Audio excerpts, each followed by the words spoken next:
Hay momentos en que la realidad cotidiana se resquebraja, como hielo fino bajo un paso en falso. Vivimos años enteros convenciéndonos de que ese frágil equilibrio es la felicidad, de que el silencio es señal de acuerdo y no de sumisión. Pero un día, una mirada casual, una frase al pasar o el roce de otra mano arrancan el velo, y comprendes con horror que la persona que duerme a tu lado no es simplemente un desconocido, sino alguien infinitamente lejano, con el alma blindada tras una coraza impenetrable. Y lo más terrible es darse cuenta de que tú misma ayudaste a forjar esa coraza con tu paciencia. Disfruten la historia. Camila, ¿me estás tomando el pelo? La voz de Rodrigo le cayó encima como un latigazo. Llevamos 40 minutos de retraso y tú ahí parada mirando ese vestido como si nunca hubieras visto uno.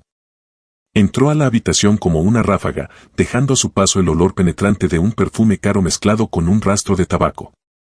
Rodrigo tenía esa belleza depredadora y pulida de los hombres que se saben intocables. El traje, cortado a la medida, le quedaba como una segunda piel, marcando los hombros anchos y un cuerpo atlético que mantenía con un fanatismo digno de mejor causa. Camila se estremeció y apretó contra su pecho la percha con el vestido de terciopelo verde oscuro. La tela era suave, reconfortante, pero bajo la mirada de su marido parecía convertirse en un trapo viejo. Solo pensé. ¿No es demasiado sombrío? Preguntó en voz baja, sin atreverse a mirarlo a los ojos. ¿Sombrío? Rodrigo resopló, le arrancó el vestido de las manos y lo lanzó sobre la cama. Sombrío es tu cara cuando intentas aparentar que piensas. Camila, es la reunión de exalumnos. Van a estar personas que no he visto en casi 15 años. Mis socios, mis competidores, mis exnovias. Tengo que verme como un ganador, y un ganador no llega del brazo de una bibliotecaria vestida de funeral. De un tirón abrió las puertas del closet y empezó a revolver su ropa sin ningún reparo. Las perchas tintineaban con cada manotazo. Ponte la banda con escote y los tacones plateados, esos que traje de Milán. Rodrigo, ese vestido es muy revelador. No me siento cómoda, intentó objetar Camila. Y esos zapatos me destrozan los pies. Él se quedó quieto y se volvió despacio. En su mirada no había furia, apenas un fastidio gélido, el de alguien que observa un aparato que dejó de funcionar. Incómodo es dormir en la calle, Camila. Verse presentable al lado del hombre que te mantiene. Eso es tu trabajo. El único, por cierto, y apenas si lo cumples. Apúrate. Te espero en la camioneta 5 minutos. Si no sales, me voy solo. Y créeme, no me faltan candidatas para ese asiento. La puerta se cerró de un golpe, dejándola sola en un silencio espeso de humillación. Camila se acercó al espejo. Desde el reflejo la miraba una mujer bonita de 32 años cuyos ojos claros habían perdido el brillo hacía tiempo, sustituido por esa mirada alerta de quien espera siempre lo peor. Llevaba el cabello castaño claro recogido en un moño discreto. Se lo soltó deprisa, dejando que los rizos le cayeran sobre los hombros, y tomó el vestido lavanda. Mientras se lo ponía, se sentía como una muñeca que solo sacan de la vitrina para las ocasiones.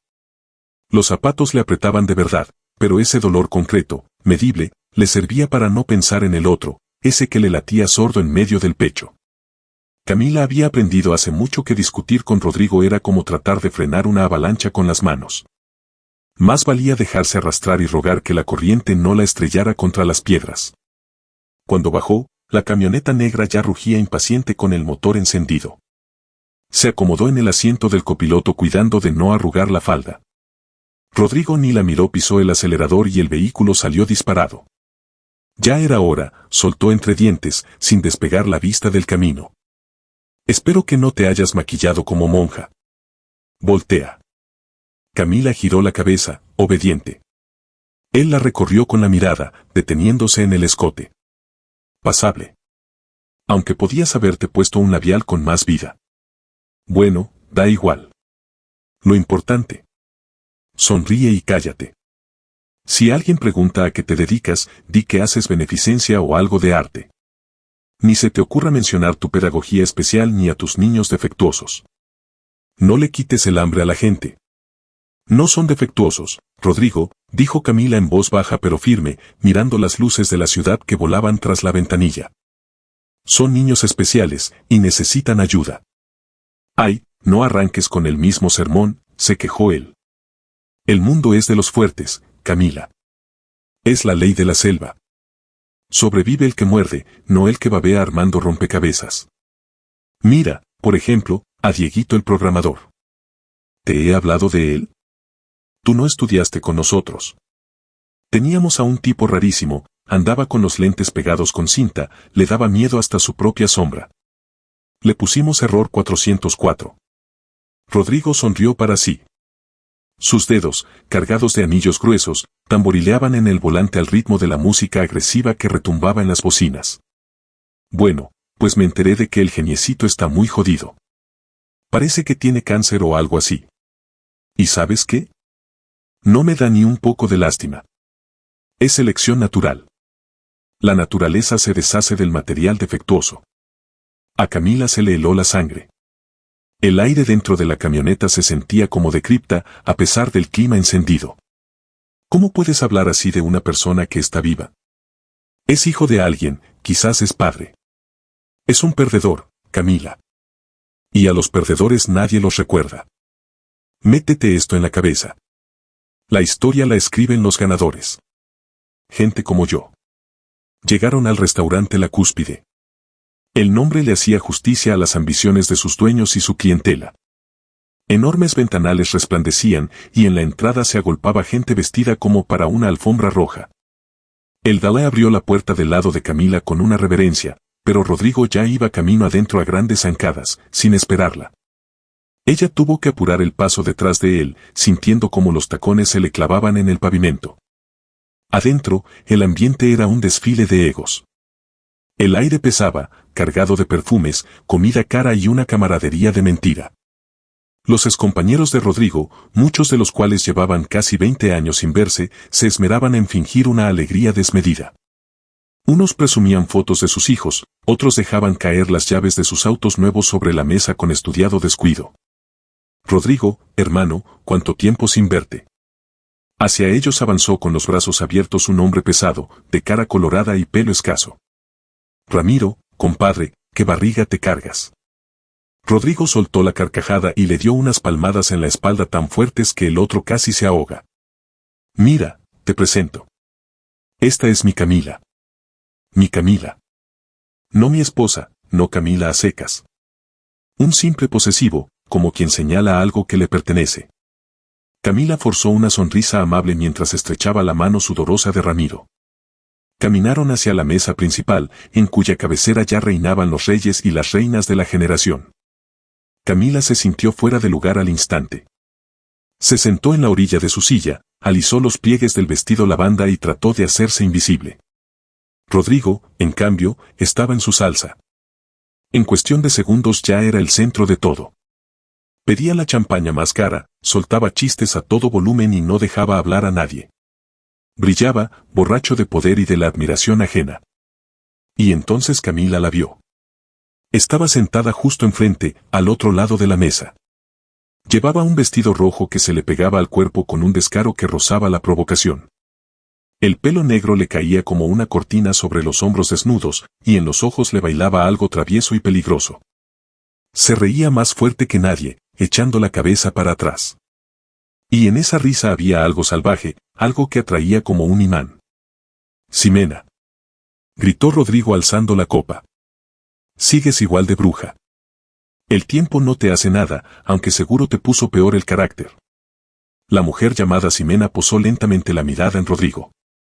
En esos ojos no había la adulación servil con que lo miraban los demás. Había reconocimiento y algo más.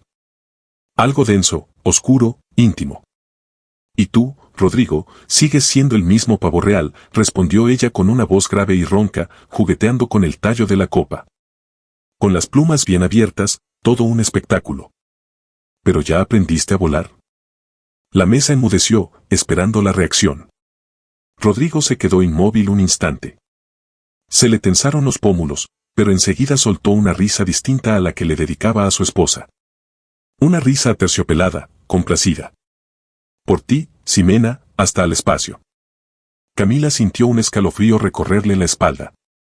Entre su marido y esa mujer deslumbrante se había tendido un hilo invisible, un arco eléctrico que ignoraba a todos los presentes.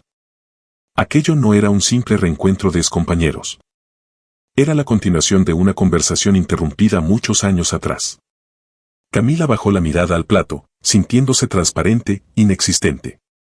En ese momento, al pequeño escenario donde antes tocaba una banda de jazz, subió una mujer mayor. Tenía el cabello canoso peinado a la antigua y el micrófono le temblaba en las manos. Queridos míos, su voz se quebró, haciendo eco en las bocinas. Perdonen, es que me da tanta alegría verlos a todos hechos unos profesionales. ¿Se acuerdan de mí? Soy doña Mercedes, su maestra titular. El salón murmuró con aprobación. Sonaron unos aplausos tibios. Rodrigo, sin dejar de masticar, le susurró al de al lado. Ahí viene el discurso emotivo. ¡Qué aburrimiento! No vine con un discurso de fiesta, continuó la maestra, y el salón se fue callando. Tenemos un problema grave. Su compañero Diego Verón, Dieguito. Muchos de ustedes lo recuerdan. Está muy enfermo. Tiene un cáncer avanzado.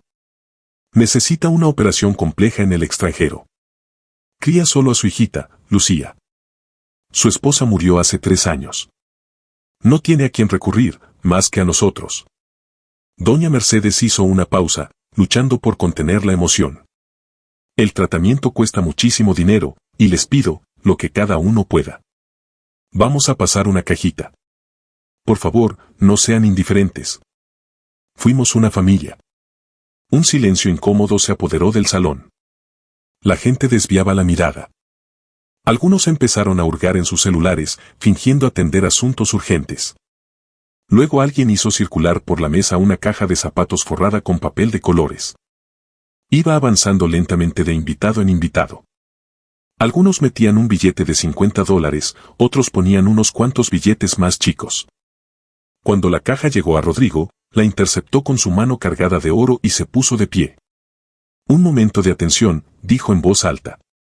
Camila se hundió en la silla por instinto. Conocía ese tono. Un tono que no anunciaba nada bueno.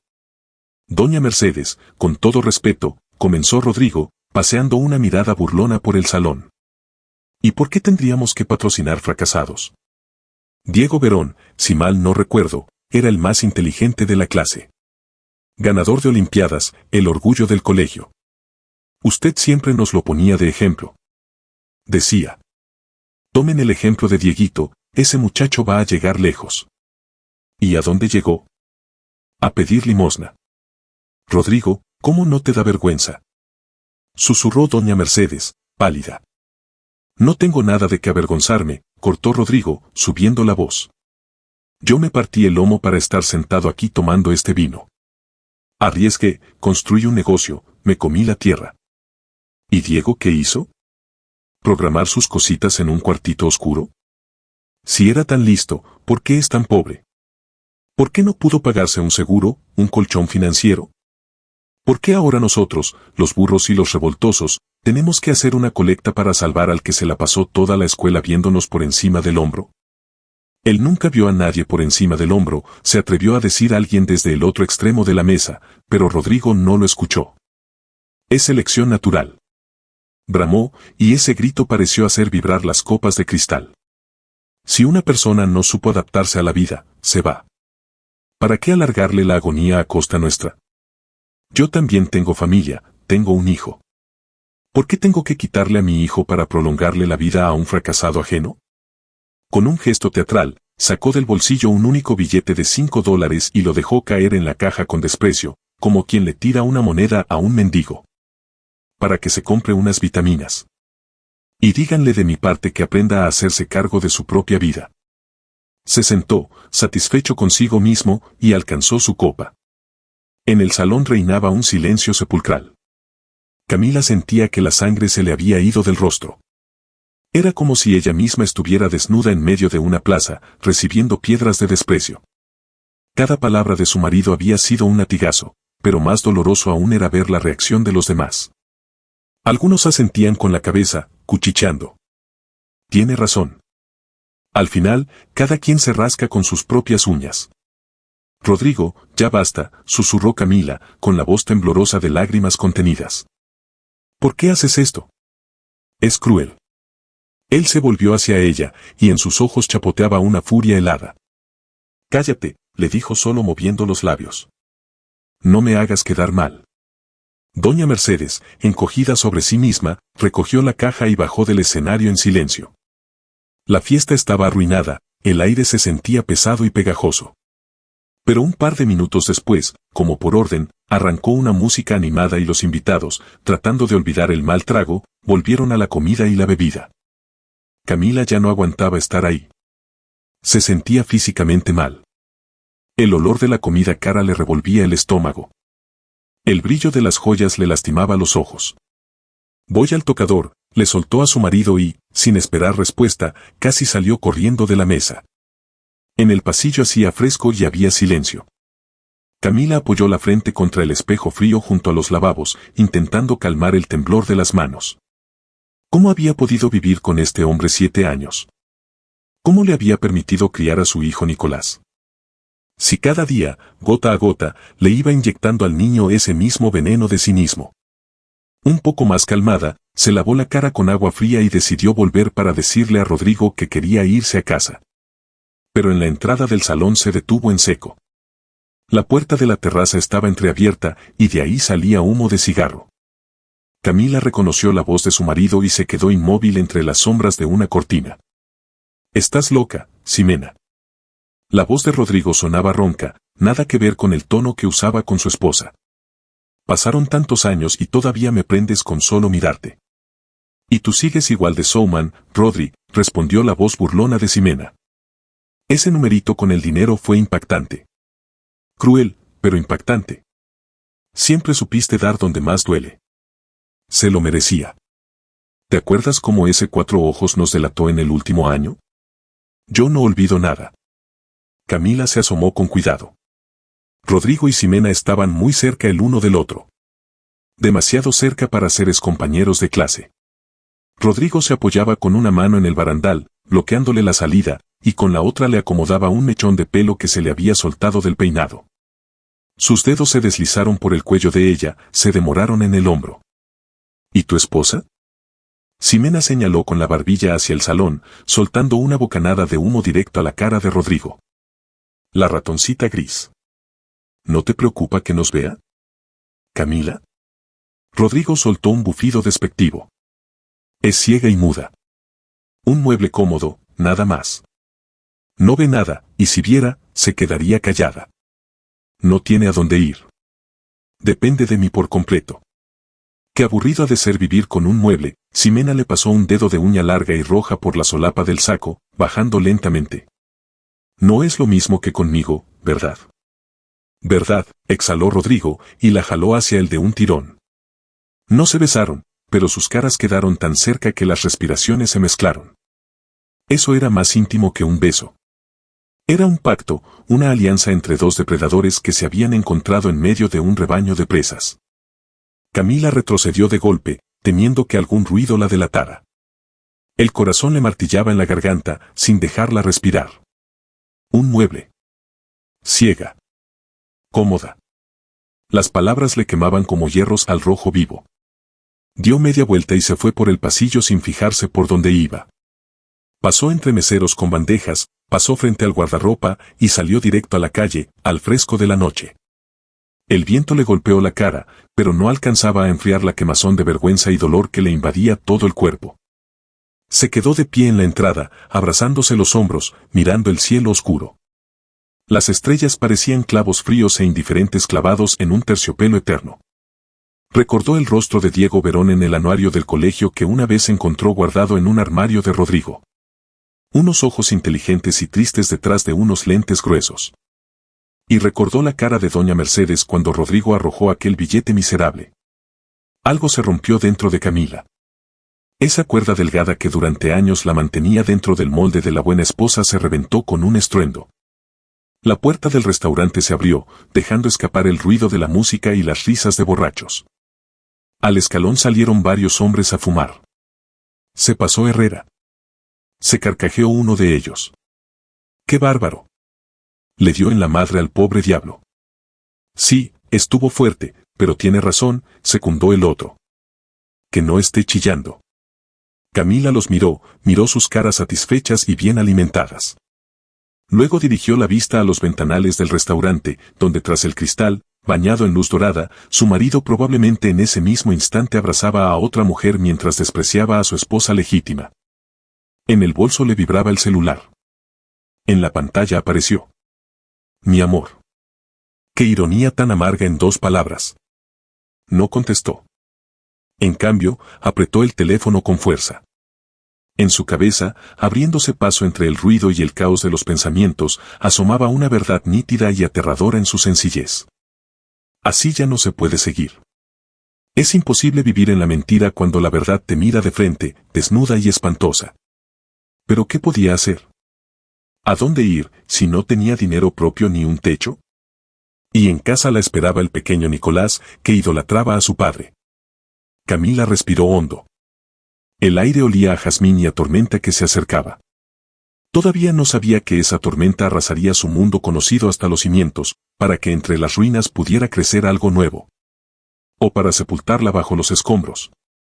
Se secó una lágrima rabiosa que le rodaba por la mejilla y se dirigió de vuelta al restaurante con paso decidido. No hacia su marido, no hacia la mesa. Tenía que encontrar a doña Mercedes. Tenía que hacer algo, lo que fuera, para quitarse esa mugre de encima, aunque le costara todo. La mañana no empezó con un rayo de sol en la almohada ni con olor a café, sino con un espasmo brutal que le retorció las entrañas. Camila apenas alcanzó a llegar al baño. Las baldosas frías le quemaban las rodillas y la sangre le zumbaba en los oídos, ahogando el ruido del agua.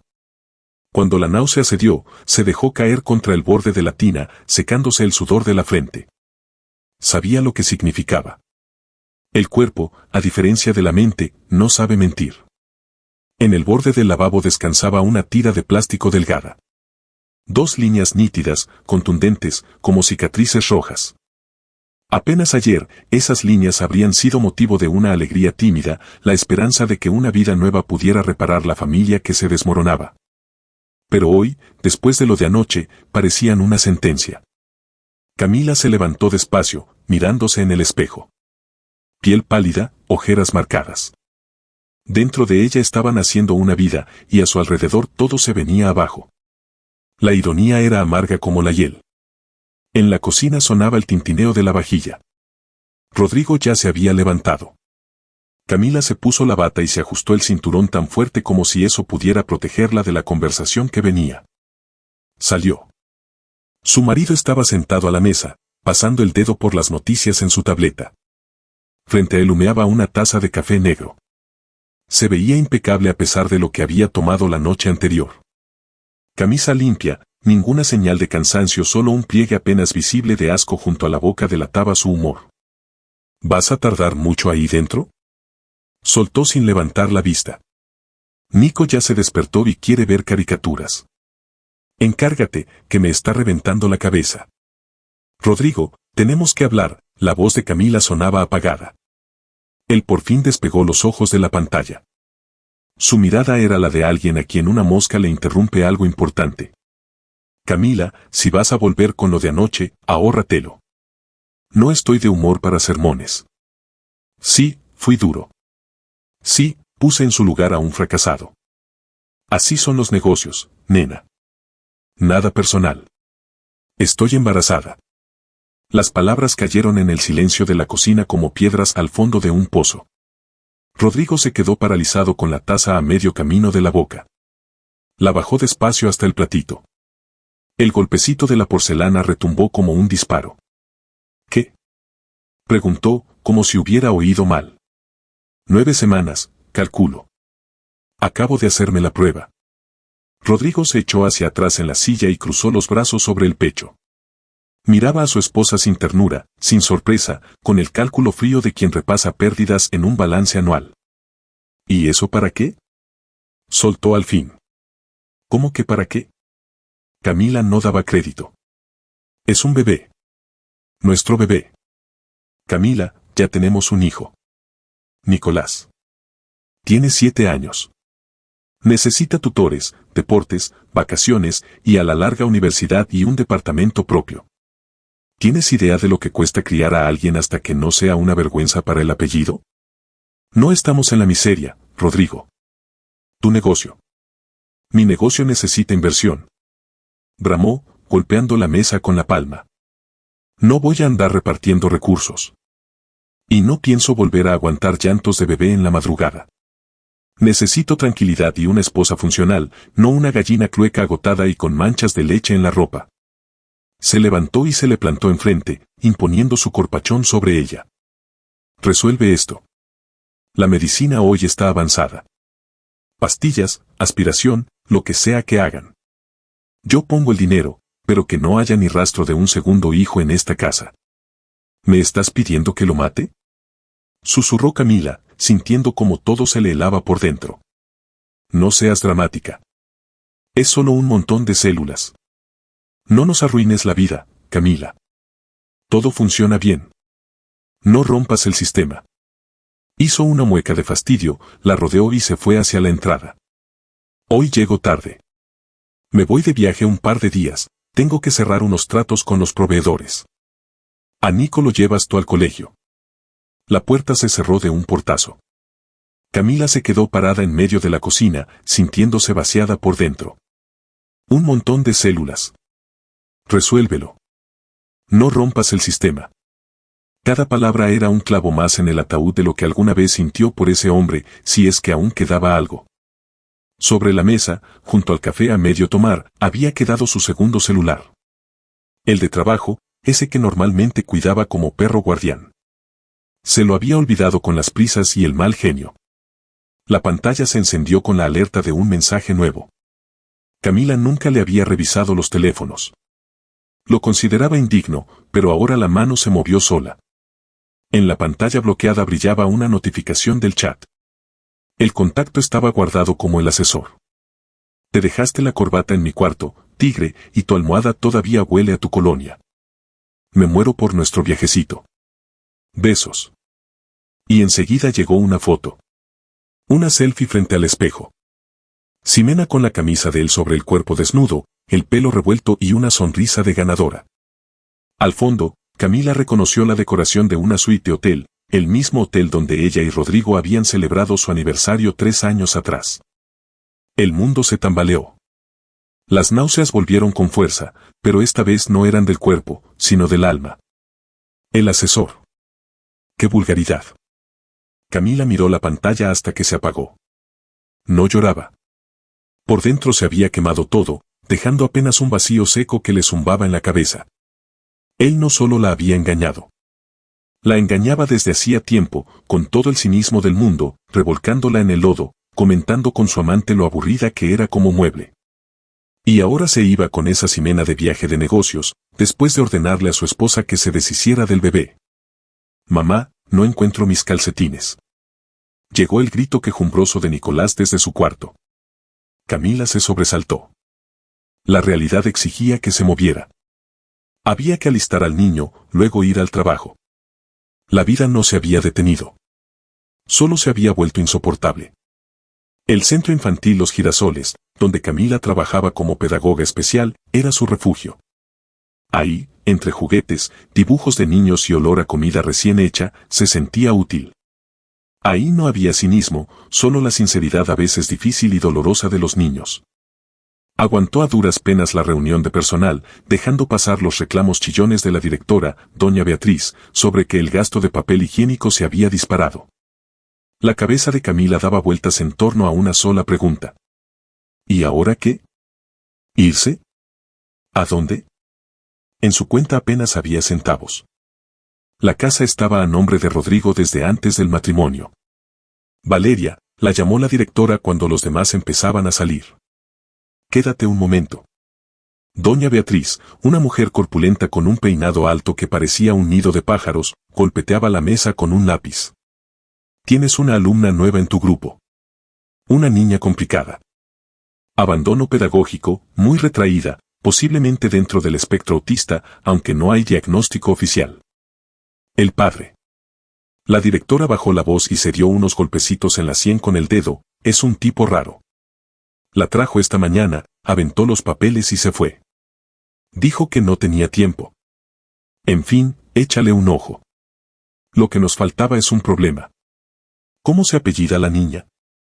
Preguntó Camila por inercia. Verón. Lucía.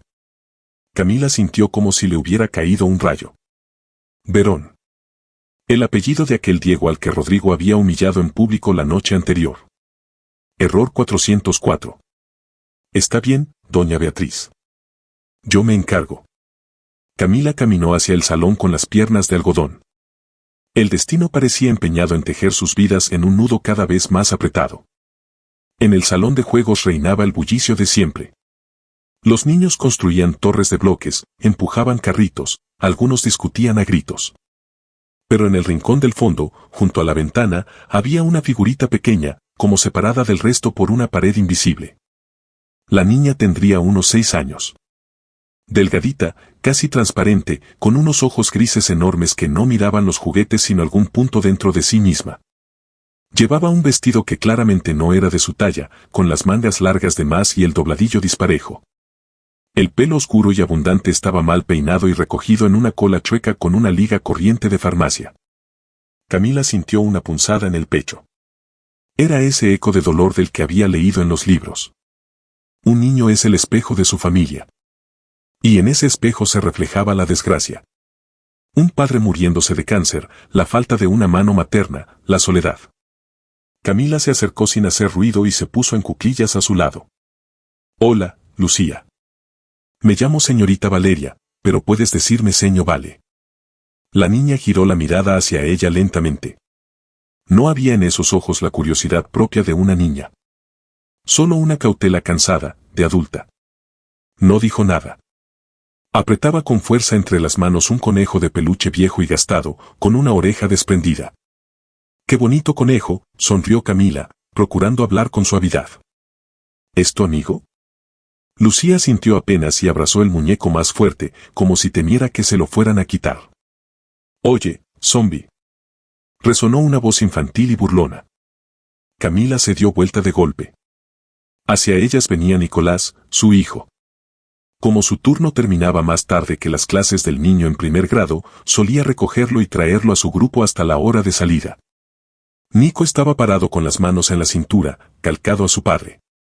La misma mueca, la misma mirada retadora y altanera. Mamá, mira, parece zombi de videojuego. Toda pálida y sin hablar. Oye, ¿estás viva o qué? Señaló a Lucía con el dedo.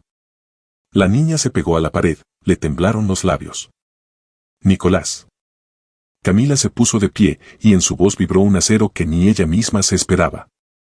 Pídele perdón ahora mismo. ¿De qué? El niño estaba genuinamente sorprendido. Papá dice que a los débiles hay que enseñarles cómo es la vida. Y ella es rara, se viste como espantapájaros. Camila lo tomó por los hombros y lo volteó hacia ella. Veía en los ojos de su hijo el reflejo de Rodrigo. Las mismas frases, el mismo tono. Durante 7 años había cerrado los ojos, pensando que su marido era solo estricto, cuando en realidad estaba criando a un pequeño monstruo, cruel y despiadado. Nunca, ¿me oyes?, nunca vuelvas a hablarle así a nadie, le susurró con furia contenida. Lo que dice tu papá no siempre es cierto. Burlarse de quien es más débil es de cobardes. Nicolás, ¿tú eres cobarde? El niño se desconcertó. Estaba acostumbrado a una mamá blanda, que cedía ante todo. Esa resistencia era algo nuevo para él. No, refunfuñó, frunciendo el ceño. Entonces vete a jugar y que no te vuelva a oír decir zombi. Nicolás se alejó resoplando, ofendido, arrastrando los pies hacia el estante de los carritos. Camila respiró hondo. Le temblaban las manos. Se volvió hacia Lucía. La niña la miraba con los ojos muy abiertos. El miedo se había transformado en asombro. Nadie antes la había defendido con tanta fiereza. Perdónalo, Lucía, dijo Camila en voz baja. Es un tonto. Por ahora. No es tonto, dijo la niña de pronto. Su voz era quedita, como hojas secas que rozan el piso. Es malo. Como esos señores que llegan a buscar a mi papá. ¿Qué señores? Camila se puso en alerta. Gritan. Le piden papeles. Le dicen que de todos modos se va a morir y que se van a quedar con la casa. Y después papá se pone a llorar en la cocina, cuando cree que yo estoy dormida. A Camila se le erizó la piel. Cobradores, acreedores, o esos mismos buitres de los que Rodrigo se había burlado tan alegremente la noche anterior. ¿Y tu papá viene a recogerte hoy? Lucía se encogió de hombros. No sé. Hoy tenía cita con el doctor. Se le olvida mucho la hora. Le duele muy fuerte la cabeza. Durante todo el día, Camila no se separó de Lucía ni un momento. Veía cómo los otros niños le sacaban la vuelta a la nueva, percibiendo su rareza. Pero Camila la fue metiendo en los juegos, la ayudó a dibujar y para la tarde la niña se había aflojado un poco.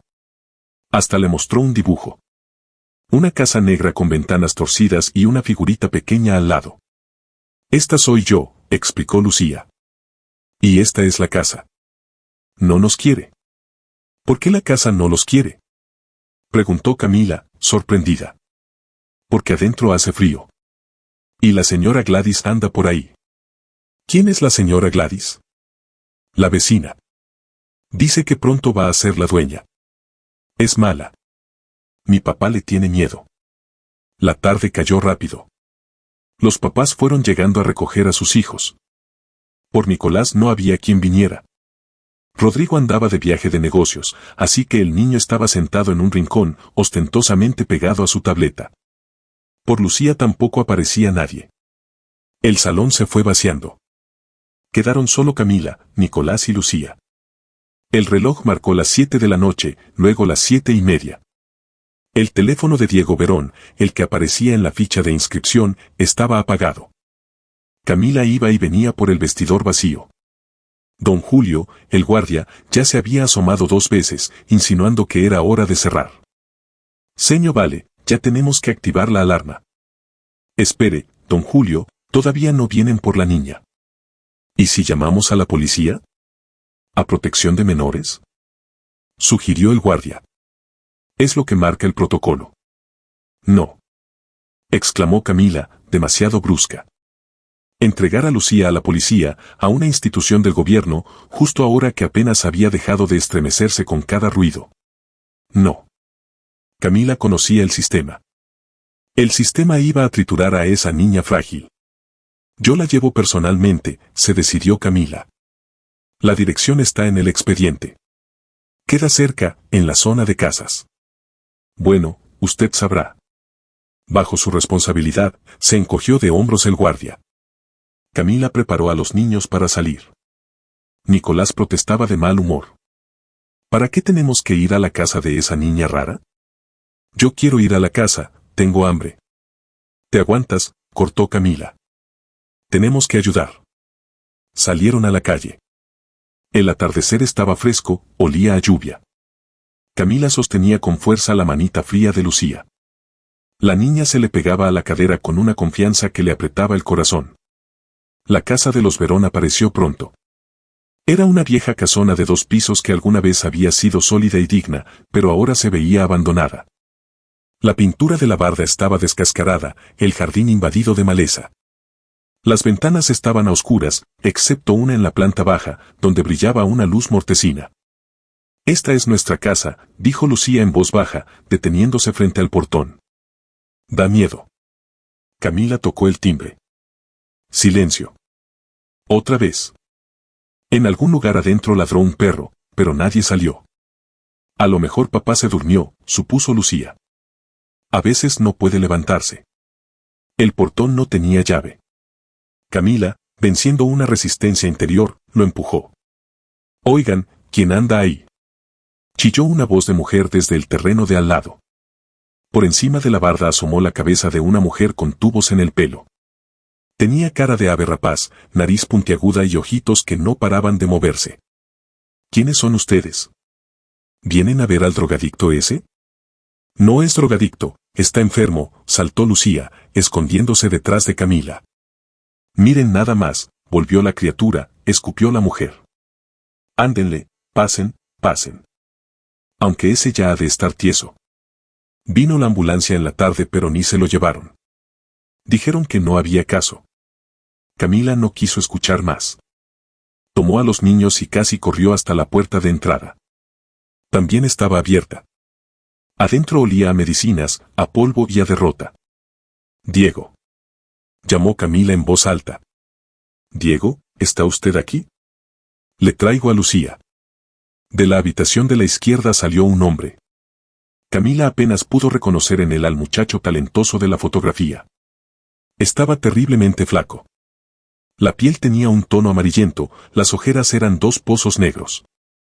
Se movía apoyándose en la pared, como si cada paso le costara un dolor. Pero los ojos detrás de los lentes eran lúcidos y penetrantes. En ellos ardía ese mismo fuego de inteligencia que tanto irritaba a Rodrigo. Lucía. Exhaló, dejándose caer de rodillas frente a su hija. Perdóname, mi cielo. Me quedé dormido. Se me apagó el teléfono. La niña se le colgó del cuello. Papi, no tuve miedo. La seño Vale estuvo conmigo. Diego levantó la cabeza con esfuerzo y miró a Camila. Entrecerró los ojos, tratando de enfocar. ¿Camila? Preguntó. ¿La esposa de Rodrigo Herrera? Sí, asintió ella, sintiéndose incómoda por llevar ese apellido.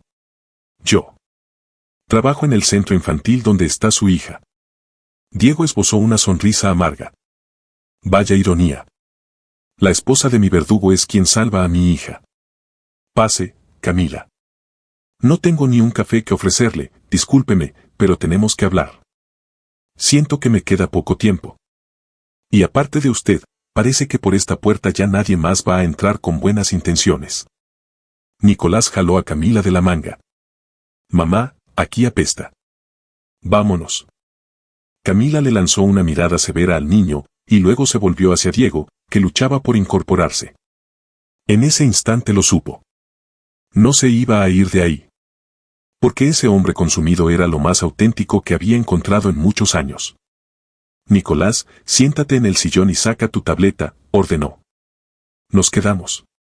Dio un paso hacia la oscuridad de un dolor ajeno, dejando a sus espaldas su vida cómoda pero falsa. En la casa de Diego el tiempo corría distinto, espeso, como miel cristalizada. Olía a papel viejo, a gotas para los nervios y a ese tufo peculiar de plástico caliente y polvo que desprenden los aparatos que nunca se apagan. Camila acomodó a los niños en la sala. Nicolás, con las piernas recogidas en un sillón hundido, se encerró en la tableta, amurallado tras los sonidos del juego. Lucía se sentó en el piso, rodeada de cubos desteñidos, pero no jugaba. Solo miraba a Camila. En los ojos de esa niña de 6 años había una comprensión tan adulta, tan cargada de pesar, que a Camila le dieron ganas de cerrar los suyos. Ahora vuelvo, le susurró, y se adentró en la casa, guiada por una tos seca y rasposa. La habitación de Diego parecía la cabina de una nave espacial estrellada en medio de una biblioteca vieja. Contra las paredes se amontonaban pilas de libros, cajas con repuestos, marañas de cables, y en el centro, sobre un escritorio grande, brillaba con luz azulada un altar. 3 monitores enormes donde corrían interminables líneas de código. Diego estaba sentado frente a las pantallas. Bajo la luz de los monitores, su cara parecía tallada en cera. Pómulos afilados, sombras hondas bajo los ojos. Se volvió al oír los pasos de Camila. Disculpe el desorden, su voz sonaba como hojas secas arrastradas por el viento. Cuando ya tienes un pie del otro lado, limpiar parece una pérdida de tiempo absurda. Necesita acostarse, Diego, dijo Camila en voz baja. Apenas se sostiene. Si me acuesto, puede que ya no me levante, y necesito terminar esto, señaló las pantallas con la barbilla. Es la única herencia que puedo dejarle a Lucía. Código. Un algoritmo que... Pero bueno, eso no importa. Siéntese. Hay una silla por ahí, debajo de esas revistas. Quítelas.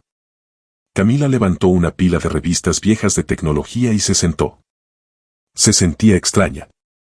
La esposa del hombre que había destruido la vida del dueño de esta casa, sentada aquí, en su santuario, y sin embargo más tranquila que en su propia casa perfecta.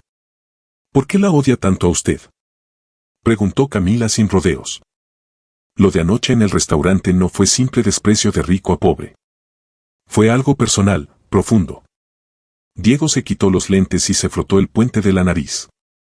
Sin ello se veía completamente indefenso, casi como un muchacho. Odio es una palabra muy grande, Camila. Requiere energía. Rodrigo no me odia. Me tiene miedo. ¿Miedo a usted? Camila recorrió con la mirada el cuerpo débil de Diego. Soy el recordatorio viviente de que él es un ladrón. Y no hablo de dinero. Diego estiró la mano hacia un vaso de agua. La mano le temblaba sin que pudiera evitarlo. Camila se levantó de un salto y lo ayudó a beber. Él asintió agradecido. Hace 15 años, empezó, con la mirada perdida más allá de la pared, hubo una beca importante a nivel estatal. Un boleto a otra vida. Estudiar en una de las mejores universidades de tecnología de Europa, con beca completa y todo el futuro abierto. Yo me había preparado durante 2 años. Mi proyecto era revolucionario para la época. Rodrigo ya se había dado cuenta de que su carisma y sus puños no le alcanzaban para llegar lejos de verdad. Necesitaba un trampolín. Camila escuchaba conteniendo la respiración. El rompecabezas iba tomando forma. Le robó el proyecto, adivinó ella. Peor. Cambió las memorias USB antes de la presentación. Diego esbozó una sonrisa, pero le salió torcida, dolorosa. Y en mi mochila metió una bolsita con hierba. Poca cosa, pero suficiente para armar un escándalo frente al jurado. Me descalificaron del concurso y me expulsaron del colegio con una nota en el expediente a una semana de la graduación. El asunto se tapó gracias a las conexiones de su padre, pero mi nombre quedó manchado. ¿Y Rodrigo? Rodrigo presentó mi proyecto como suyo, se ganó la beca. Aunque nunca fue a estudiar. Convirtió ese éxito en otra cosa. Pero el arranque estaba dado. Dios mío. Exhaló Camila, tapándose la boca con la mano. Construyó su imperio sobre tus ruinas. Sobre las ruinas de mi juventud, digamos, corrigió Diego con calma. No me quebré. Encontré mi camino, trabajé por mi cuenta, me casé con una mujer maravillosa. Hasta que la enfermedad se la llevó primero a ella, y ahora me está devorando a mí. Pero Rodrigo, cada vez que me ve, recuerda que es un fraude. Un estuche vacío con traje caro. En el pasillo se oyó un ruido. Camila se tensó, pero solo era el viento golpeando una ventana. Camila, el tono de Diego cambió, se volvió duro, concentrado. No le conté esto para que me tenga lástima.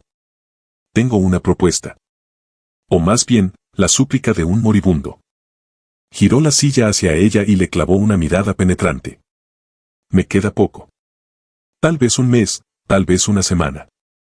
Los médicos del hospital me dan pronósticos muy malos. En cuanto yo cierre los ojos, van a caer los buitres.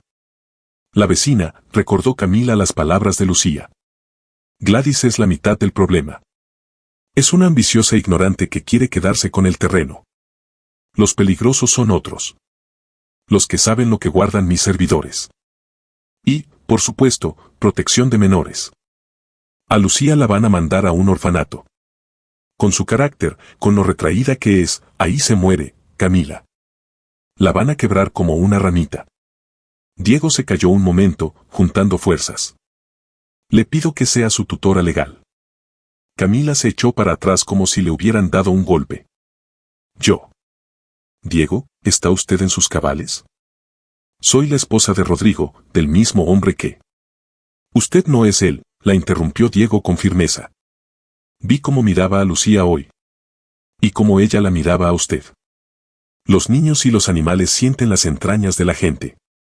Usted es buena, Camila. Profundamente infeliz, acorralada, pero buena. Tiene columna vertebral, solo que dejó que se le oxidara. Pero Rodrigo jamás permitiría. Empezó ella, y se cortó de inmediato. El recuerdo de la conversación de esa mañana le quemó por dentro. Deshazte de él. Un montón de células. Lo voy a dejar, dijo de pronto, y a ella misma le sorprendió lo seguro que sonó. Estoy embarazada, Diego. Y él me exigió que abortara. Me engaña. Ya no puedo seguir ahí. Entonces los dos estamos con las manos vacías.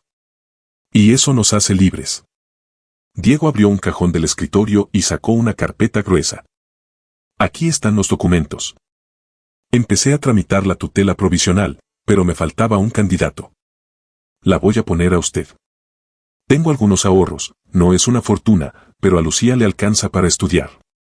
Y esta casa, es vieja, pero el terreno vale. Camila miraba la carpeta como si fuera una bomba. Hacerse cargo de una niña ajena cuando su propia vida se caía a pedazos era una locura. Pero mirando los ojos febriles de Diego, entendía que no podría negarse. Negarse no sería traicionarlo a él, sino a sí misma. A la Camila que siempre quiso ser y nunca se atrevió. Voy a intentarlo, susurró. Diego soltó el aire y los hombros se le desplomaron, como si le hubieran quitado una losa de encima. Gracias. No se imagina lo que. No alcanzó a terminar.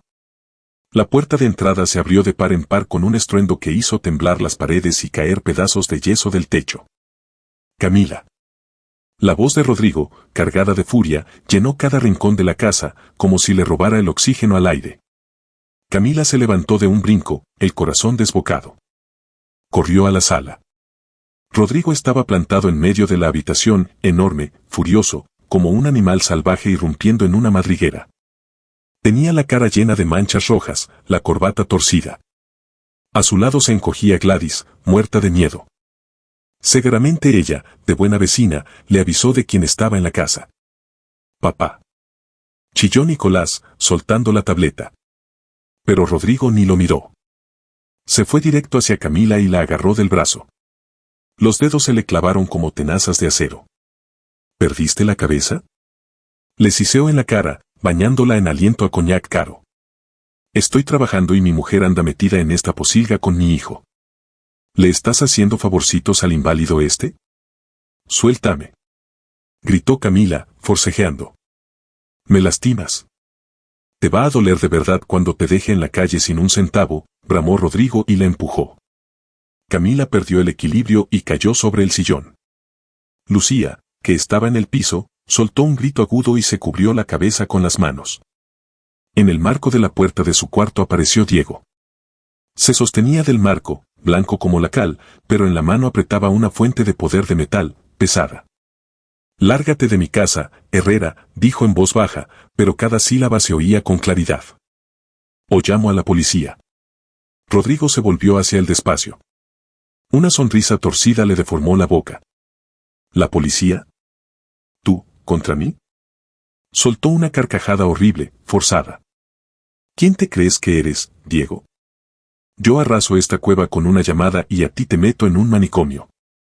Se acercó a Diego, le arrancó la pieza de metal de las manos sin esfuerzo y empujó la silla con fuerza. Diego salió rodando hacia atrás y se estrelló de espaldas contra un librero. Cayeron libros por todos lados. No lo toques. Gritó Camila, poniéndose de pie de un salto. Se plantó entre su marido y Diego, con los brazos abiertos. Miren nada más, la defensora. Rodrigo la recorrió con la mirada, despectivo. ¿Quién te crees, la Madre Teresa? Así que ya elegiste. Cambiaste a tu familia por este muerto en vida. Aquí hay más verdad y más dignidad que en toda nuestra vida juntos, Rodrigo. Le gritó Camila. Las palabras que llevaba años guardando se le desbordaron. Ya sé todo lo de la beca, lo que le hiciste. Eres un ladrón, Rodrigo. Toda tu vida has vivido de lo ajeno. La cara de Rodrigo se petrificó. Por un instante le cruzó los ojos un destello de pánico, el miedo animal de ser descubierto, pero al segundo siguiente se cubrió de una crueldad glacial. Ah, sí. Arrastró las palabras. Así que te llenaron la cabeza de cuentos. Muy bien. Se giró de golpe hacia su hijo. Nicolás, levántate. Nos vamos. No quiero. Estalló en llanto Nicolás, mirando a su madre y luego a su padre. Mami, vámonos a la casa. Tu mamá no va a la casa, hijo, sentenció Rodrigo. Tu mamá se volvió loca. Eligió a estos fenómenos. Tú dime.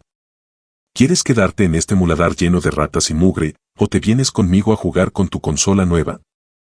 Era un golpe bajo, repugnante y calculado, directo a la mente de un niño.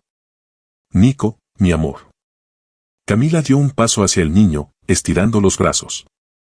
No lo toques. Ladró Rodrigo, bloqueándola con el hombro. Perdiste ese derecho. Eres una traidora, y a los traidores se les echa a la calle. Se agachó, agarró al niño de la mano y lo jaló tan fuerte que el niño tropezó. Vámonos. Nicolás lloraba cada vez más fuerte, volteando a ver a su madre. Tenía los ojos llenos de terror y de confusión, pero caminó. Caminó detrás de la fuerza, del poder, del padre que siempre ganaba. Rodrigo, no te atrevas. Es mi hijo. Camila se lanzó tras él y se aferró a la manga del saco. Rodrigo se detuvo, le desprendió los dedos de la tela uno por uno, con lentitud, con placer, y luego se inclinó hasta su oído y le susurró. Ya no tienes hijo. Ni casa. Ni dinero. No eres nadie, Camila. Un cero a la izquierda. Quédate aquí, púdrete junto con este perdedor. Y a Nicolás ni te le acerques, porque te destruyo. Contrato a los mejores abogados y demuestro que estás loca de remate. Créeme que puedo. Se irguió, se acomodó el saco y arrastró a Nicolás, que sollozaba, hacia la salida. Ahí te ves, soltó por encima del hombro. El divorcio lo pongo yo. La puerta se azotó, cortando a Camila de su vida anterior. El ruido de la camioneta arrancando, el chirrido de las llantas sobre la grava, sonó como un balazo. El silencio que vino después fue ensordecedor. Camila estaba de pie en medio de una sala ajena, sintiendo que el piso se le hundía. Por dentro todo estaba vacío y helado, como si el viento le hubiera vaciado el cuerpo entero. Algo pequeño y tibio se le pegó a la pierna. Bajó la mirada.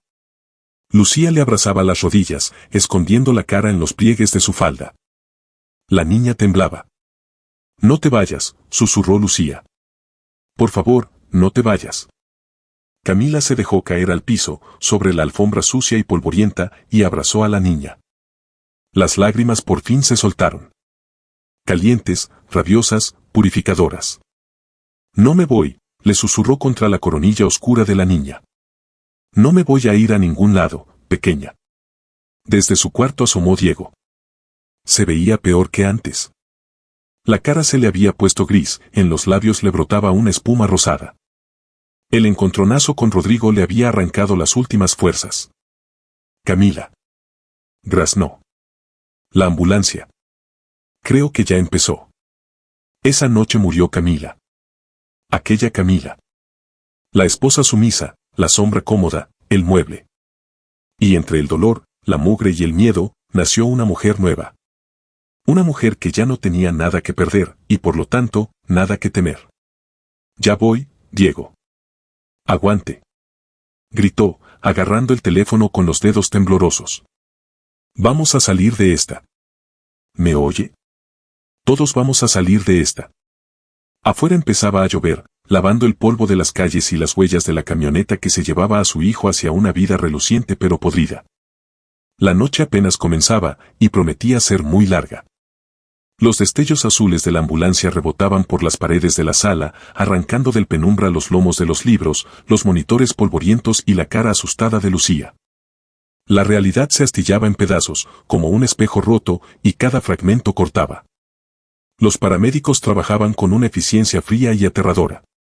Sin aspavientos. Solo órdenes cortantes, el traqueteo de la camilla y el silbido de la mascarilla de oxígeno. A Diego lo subían a la ambulancia como una máquina descompuesta que todavía se puede intentar reparar, pero sin garantía de nada. ¿Quién lo acompaña?, gritó el paramédico, con un pie ya en el estribo de la ambulancia. La lluvia le azotaba la cara, mezclándose con el sudor. Camila estaba de pie en el porche, con la cara expuesta a los chorros helados. Quería que el agua le lavara este día, esta noche, esta vida entera. Dio un paso al frente, pero una manita fría se aferró al borde de su falda. No te vayas, dijo Lucía sin voz, solo moviendo los labios. Sus ojos eran dos huecos negros en la cara pálida. Camila se quedó clavada. Si se iba, a la niña se la llevaría la policía. El protocolo no tiene corazón. Un menor en una casa vacía, sin un adulto responsable, es retirado de inmediato. Protección de menores, un albergue, una cama de institución. Exactamente lo que Diego temía más que a la muerte. Me quedo. Gritó Camila entre el ruido de la lluvia. Soy su prima. Tengo los papeles. Mañana temprano voy al hospital. El paramédico asintió sin interés. La puerta se cerró de golpe, separando a Diego del mundo de los vivos, y la ambulancia arrancó con un alarido de sirena, salpicando lodo en la oscuridad. El silencio que vino después pesaba como ropa empapada. Camila y Lucía se quedaron solas en medio del jardín invadido de maleza, frente a una casa que las miraba con las cuencas oscuras de sus ventanas.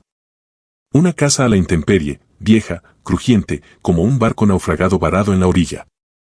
«Vamos adentro», dijo Camila, esforzándose para que no le temblara la voz. «Ahí está más caliente». Entraron. Camila cerró con el pasador endeble, que resultaba una defensa ridícula contra el mundo exterior. Pero era la única que tenían. Esa noche fue la más larga en la vida de Camila. No pegó los ojos ni un minuto. Acostó a Lucía en el sillón de la sala y la arropó con una cobija que olía a libros viejos. Ella se sentó al lado, en un sillón desvencijado. Sentía tirones en el vientre, las náuseas se mezclaban con el hambre y los nervios. La criatura que llevaba dentro, ese montón de células del que Rodrigo había hablado con tanto desprecio, le recordaba que existía. Camila se puso la mano en el vientre. «Aguanta ahí», le pidió en silencio. «Ahora estamos solas. Completamente solas». Los pensamientos volvían una y otra vez a Nicolás. ¿Dónde estaría? ¿Dormido en su cama blanda con su colchón especial? ¿O llorando con la cara hundida en la almohada? Rodrigo, por supuesto, ya habría contratado a una niñera, alguna mujer sin rostro con título de enfermería, que vigilaría horarios y rendiría informes puntuales. Pero ¿quién lo iba a abrazar cuando tuviera una pesadilla? La desesperación le subía por la garganta como un nudo caliente, pero Camila se prohibió llorar. Las lágrimas eran un lujo que ya no se podía dar. Ahora era la capitana de un barco que se hundía, y de su serenidad dependía la vida de la niña que dormía a su lado. La casa vivía su propia vida. En algún lado goteaba agua, las tablas del piso crujían, el viento aullaba colándose por las rendijas. Parecía que las paredes suspiraban, llorando por su dueño. Camila se levantó y fue a la cocina. Necesitaba ocupar las manos para no volverse loca. La cocina era un campo de batalla perdido contra la mugre hacía años. Montañas de platos sucios, costras de pan reseco, una capa de grasa y polvo sobre la estufa. Diego, consumido por su trabajo y su enfermedad, había dejado de ver el mundo doméstico mucho tiempo atrás. Camila encontró una esponja, jabón para trastes, y se puso a fregar. Tallaba los platos con furia, como si junto con la grasa pudiera arrancarse de encima la suciedad de la traición de su marido, sus palabras, su crueldad. El agua fría le quemaba las manos, pero ese dolor la mantenía cuerda. Para el amanecer, la cocina se había transformado. Seguía siendo vieja y triste, pero ahora se podía respirar. Camila encontró un bote de avena y preparó un plato con agua. Cuando Lucía despertó, la luz gris de la mañana ya inundaba la sala. La niña se sentó, frotándose los ojos, y lo primero que hizo fue buscar a su conejo de peluche. ¿Papá no volvió?, preguntó Quedo. Tu papá está en el hospital, lo están atendiendo, respondió Camila, poniéndole el plato enfrente. Come. Necesitamos fuerzas. Lucía comía en silencio, con cuidado, sin tirar una sola migaja, como una viejita diminuta. ¿Y ese señor, tu esposo, va a venir?, preguntó de pronto. No, dijo Camila con firmeza. Aquí no va a volver a entrar. Te lo prometo. Después del desayuno, Camila se preparó para ir al hospital. Sabía que no podía dejar sola a Lucía, pero tampoco podía llevar a una niña a terapia intensiva. Lucía, escúchame bien, Camila se puso en cuclillas frente a ella. Necesito ir a ver a tu papá, llevarle unas cosas, hablar con los doctores. Tú te quedas aquí. Le pones el pasador a la puerta. No le abras a nadie, ¿me oyes? A nadie. Aunque digan que son la policía, el cartero o Santa Claus. ¿Tienes teléfono? Lucía sintió y sacó del bolsillo un celular viejo de teclas. Te voy a llamar cada 20 minutos. Si alguien toca la puerta, me marcas de inmediato. ¿Quedamos? La niña asintió con seriedad. En sus ojos Camila no vio miedo sino una especie de resignación decidida. Esa criatura estaba acostumbrada a esperar y a tener miedo. Camila salió de la casa sintiéndose como quien deja a un polluelo en el nido, rodeado de gavilanes. El hospital la recibió con olor a cloro y desesperanza institucional. A terapia intensiva, por supuesto, no la dejaron pasar. ¿Usted qué es de él? ¿Su esposa? Preguntó con desgana una enfermera corpulenta en el mostrador. Prima hermana, mintió Camila. Se me olvidaron los papeles en la casa, con la prisa. El estado es muy grave, recitó sin emoción el médico que salió a atenderla, un hombre joven con los ojos enrojecidos por el desvelo. Coma de segundo grado. Daño extenso, inflamación cerebral. Hacemos lo que se puede, pero prepárese. El cuerpo está muy debilitado. ¿Él escucha si le hablo? La ciencia dice que no. La experiencia dice que tal vez. Pero no puedo dejarla pasar, es área restringida. Traiga pañales, sábanas desechables, toallitas húmedas. La lista está pegada en la pared. Camila salió del pabellón apretando la lista en la mano. Pañales, toallitas. Todo costaba dinero. Revisó el saldo de su tarjeta. Quedaban centavos. Rodrigo, como era de esperarse, le había cortado el acceso a las cuentas de la familia desde la noche anterior. Siempre actuaba rápido. Lo único que le quedaba era su tarjeta personal, la del sueldo del centro infantil. Una cifra ridícula comparada con su vida anterior. Pero ahora esos $300 le parecían un tesoro. Compró todo lo de la lista, le entregó la bolsa a una auxiliar de enfermería y salió volando de regreso. Todo el camino llevó el corazón encogido. La angustia le picaba bajo la piel como un insecto que no se puede espantar. Al acercarse a la casa, vio lo que más temía. El portón estaba abierto de par en par. Frente al porche había estacionada una camioneta vieja y mugrienta. La puerta de la casa estaba abierta y desde adentro salían voces. Camila echó a correr, olvidándose de que no debía, olvidándose del peso en el vientre. Subió los escalones de un salto y se metió de golpe en la entrada. Lo que vio le hirvió la sangre. En medio de la sala estaba Gladys, la vecina. No venía sola. La acompañaban dos hombres de edad indefinida y pinta sospechosa. Chamarras raídas y miradas huidizas. Uno ya iba saliendo del cuarto de Diego cargando la torre de la computadora. El otro revisaba el sillón con manos de experto.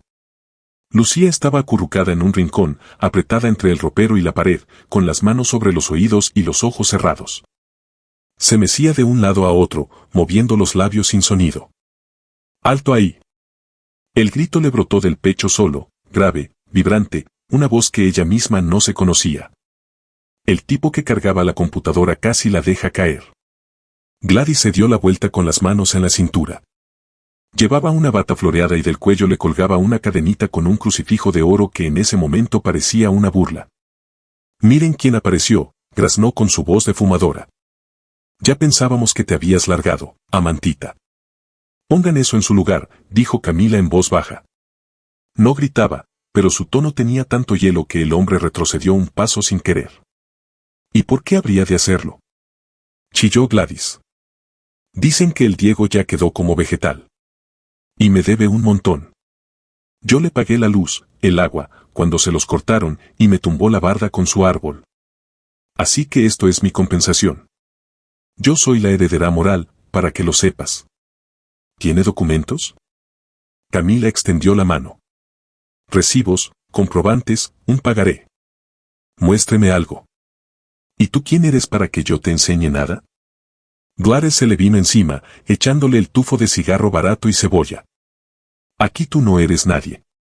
La mujerzuela del ricachón, que la botaron a la calle. Lárgate antes de que llame a la policía. Les digo que tiene secuestrada a la niña. Aquí todo el mundo me conoce. El policía del barrio es mi sobrino.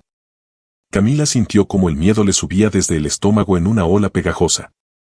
Estaba sola contra tres, embarazada, sin fuerzas. El policía es mi sobrino. Eso era un argumento de peso. En estos barrios, los lazos de familia lo decidían todo. Pero entonces miró a Lucía. La niña había abierto los ojos. Había tanto terror y tanta súplica en ellos que Camila entendió.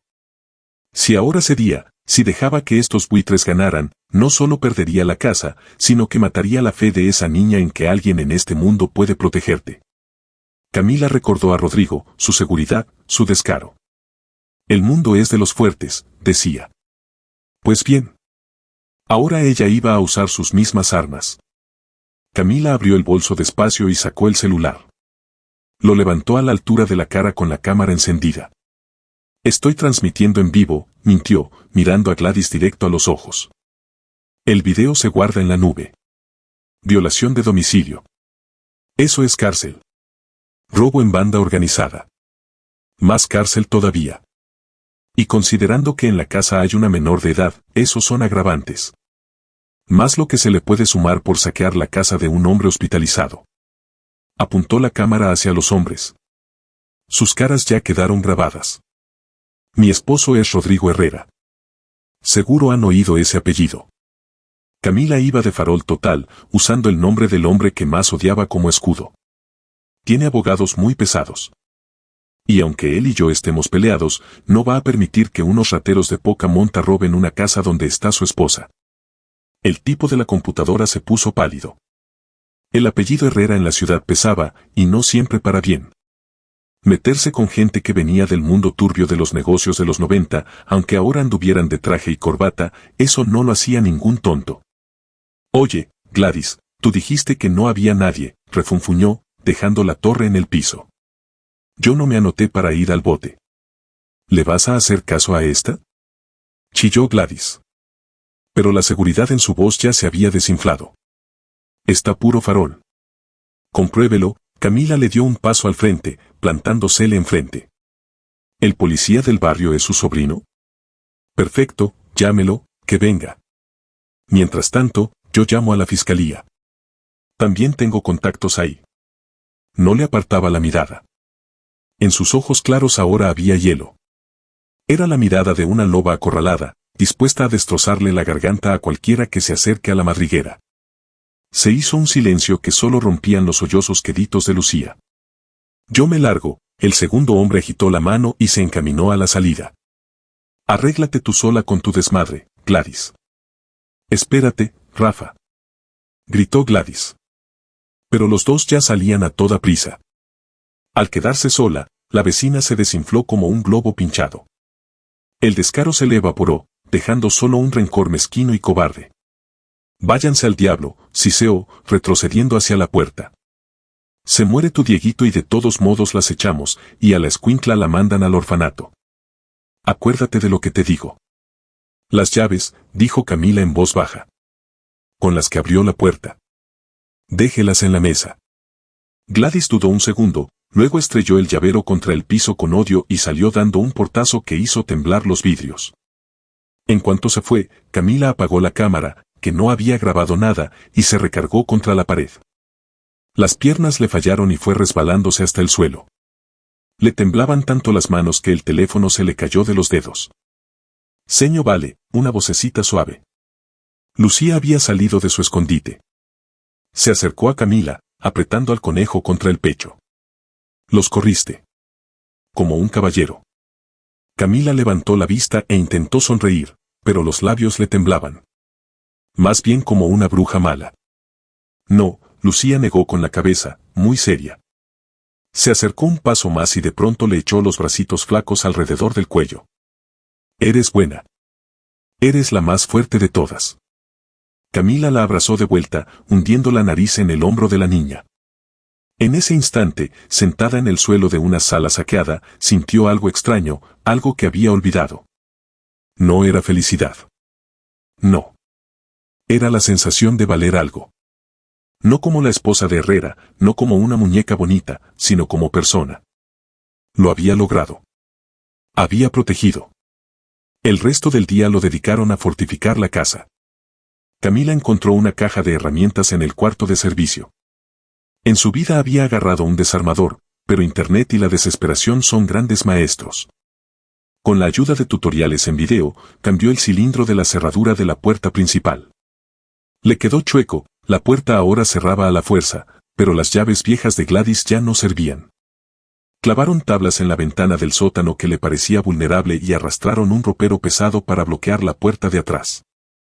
Por la noche, cuando oscureció, la casa ya no se sentía tan hostil. Era como si los hubiera aceptado, como si reconociera a sus nuevas guardianas. Camila preparó la cena. Pasta con queso.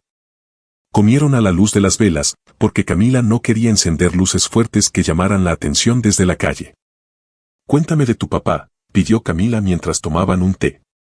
Papá es un genio, dijo Lucía con orgullo. Escribe código que puede pensar. Lo llama red neuronal de memoria. Dice que la gente se muere, pero el código es para siempre. El código es para siempre, repitió Camila, pensativa. Recordó las palabras de Diego. Es la única herencia que puedo dejarle. Después de acostar a Lucía, que se quedó dormida al instante, agotada por la tensión, Camila no se fue al sillón. Algo la jalaba hacia el estudio de Diego, hacia el resplandor de los monitores. Gladys y sus cómplices habían alcanzado a sacar una torre de computadora, pero el servidor principal, un gabinete negro que zumbaba en el rincón, seguía intacto. Seguramente era demasiado pesado para cargarlo. Camila se sentó en la silla de Diego. Todavía conservaba la forma de su cuerpo. Sobre el escritorio, entre papeles, medicinas y repuestos, estaba la carpeta que él le había entregado la noche anterior. El poder notarial y los papeles de la tutela. Camila la abrió. Pero debajo de los documentos había otro sobre, grueso, sellado con lacre. En él, con la letra de Diego, decía: abrir si ya no puedo hablar. Camila le dio vueltas al sobre entre las manos. Le daba miedo abrirlo, como si hacerlo confirmara definitivamente que Diego no iba a volver a hablar. Pero no había opción. Rasgó una orilla. Adentro había una llave pequeña, plateada, parecida a la de una caja de seguridad en un banco, una memoria USB y una hoja de papel cubierta de letra menuda y apretada. Si estás leyendo esto, es que perdí la carrera contra el tiempo. Pero la guerra no ha terminado. Rodrigo cree que borró su pasado, que reescribió la historia, pero los datos no se queman. En esta memoria está el acceso a un archivo. No a mi código. No. Al archivo de mi padre, el mismo cuya empresa fue devorada por el imperio de los Herrera hace 30 años. Lo busqué toda mi vida, y lo encontré. Camila dejó la carta a un lado. Le temblaban las manos. Insertó la memoria USB en el puerto del único monitor que quedaba funcionando. La pantalla parpadeó y apareció una ventana pidiendo contraseña. La contraseña, murmuró Camila. ¿Cuál será? Miró a su alrededor. Sus ojos cayeron sobre una foto enmarcada en el escritorio. Un Diego joven, una mujer sonriente y un bebé en brazos. Una fecha en la esquina de la foto. Camila tecleó la fecha de nacimiento de Lucía. Incorrecta. Probó con la fecha de muerte de la esposa de Diego. Incorrecta. Cerró los ojos, intentando pensar como él. ¿Qué era lo más importante para Diego? No la muerte, sino la vida. No el odio, sino la verdad. Recordó cómo lo llamaba Rodrigo en el colegio. Error 404. ¿Y cómo se había definido Diego a sí mismo en aquella conversación? Soy el recordatorio viviente.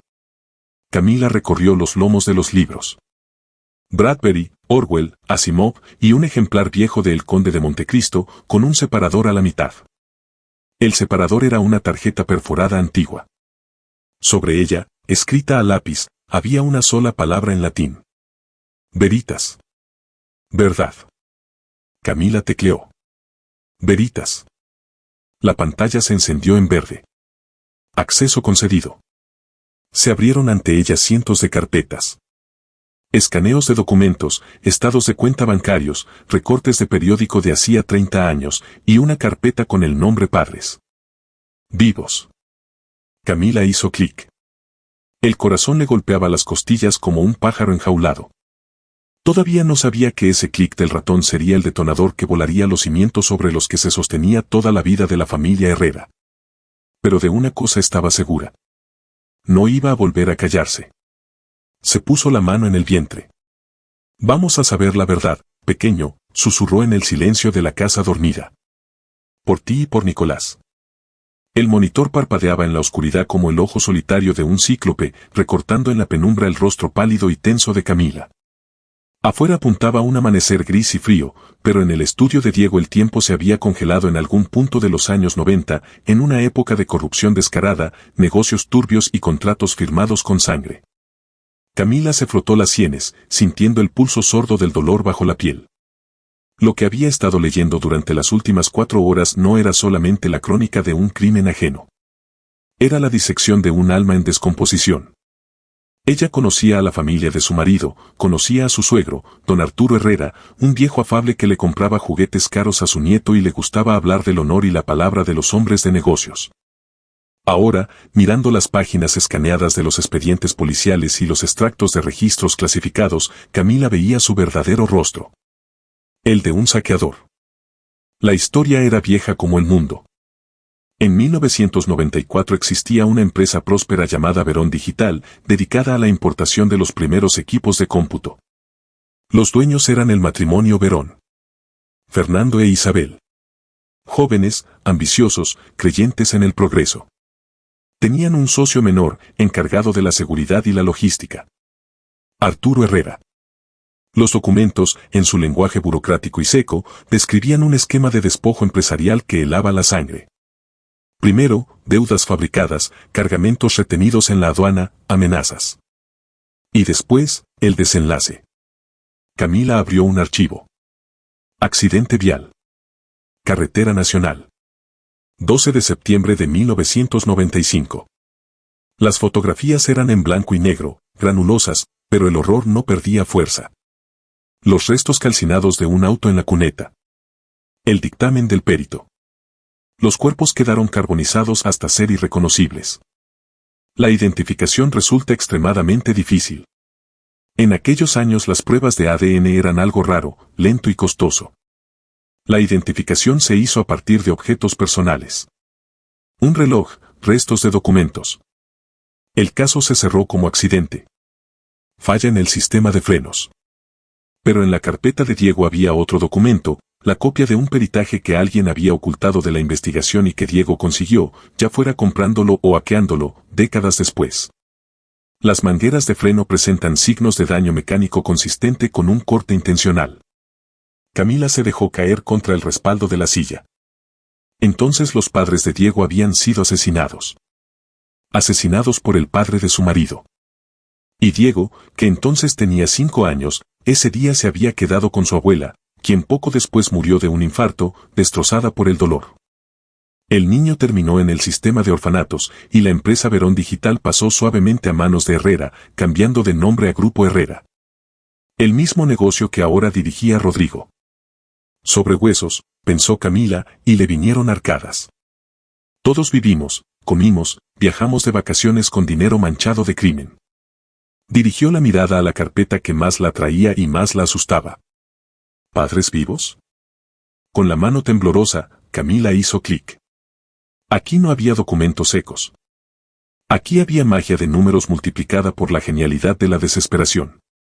Diego había usado una red neuronal de su propia creación, un algoritmo de reconocimiento facial que rastreaba millones de fuentes abiertas en todo el mundo. Hipótesis. No murieron. Fue un montaje. Huyeron. Camila leía las notas de Diego, escritas directamente sobre el código. En el auto había 2 cuerpos. Pero por estatura y complexión, el cuerpo femenino no coincidía con mamá. El masculino es dudoso. Posiblemente indigentes, cadáveres sacados de la morgue. El precio de una vida en el 95 era irrisorio. Diego los había buscado durante 20 años. Rastreó redes sociales, bases de datos, foros. Y 3 meses atrás, el algoritmo arrojó una coincidencia. En la pantalla se abrió un video. Luminoso, soleado, en brutal contraste con la oscuridad de la habitación. El sur de España. Una bodega pequeña. Un hombre mayor con sombrero de paja ataba los tallos de una vid. Una mujer se le acercaba cargando un canasto de uvas. Sonreían, conversaban con unos turistas. Camila se fijó con atención. Los rostros habían envejecido, cambiado, pero los rasgos. El mismo corte de ojos que Diego, la misma línea de la barbilla en el hombre. Debajo del video, la leyenda de la red neuronal. Probabilidad de coincidencia. 98.7%. Y el comentario de Diego. Andrea y Esteban Navarro. Andalucía. Están vivos. Dios mío, están vivos. Más abajo había un borrador de carta, sin enviar. Mamá, papá, soy yo, Diego. No morí. Los encontré. ¿Por qué me abandonaron? Camila se cubrió la cara con las manos. ¿Por qué no la envió? ¿Le dio miedo? ¿No le alcanzó el tiempo? O quizás temía la respuesta, temía descubrir que de verdad lo habían abandonado, que cambiaron su libertad por la vida de su hijo, dejándolo a merced de los lobos. No. Camila recordó los ojos de Diego. No había rencor contra sus padres en ellos, solo añoranza. Y si ellos también creen que él está muerto, la atravesó la idea como un rayo. El viejo Herrera era cruel, pero no estúpido. Si les permitió huir o los obligó a simular su muerte, seguro les puso una condición. Desaparecer por completo. Y probablemente les dijo que su hijo había muerto, o los amenazó con matar al niño si alguna vez intentaban hacer contacto. 25 años de silencio mutuo, construido sobre mentiras. En la quietud de la casa se oyó un ruido que le sacudió el cuerpo entero. Chirrido de frenos junto al portón, portazos, no uno sino varios.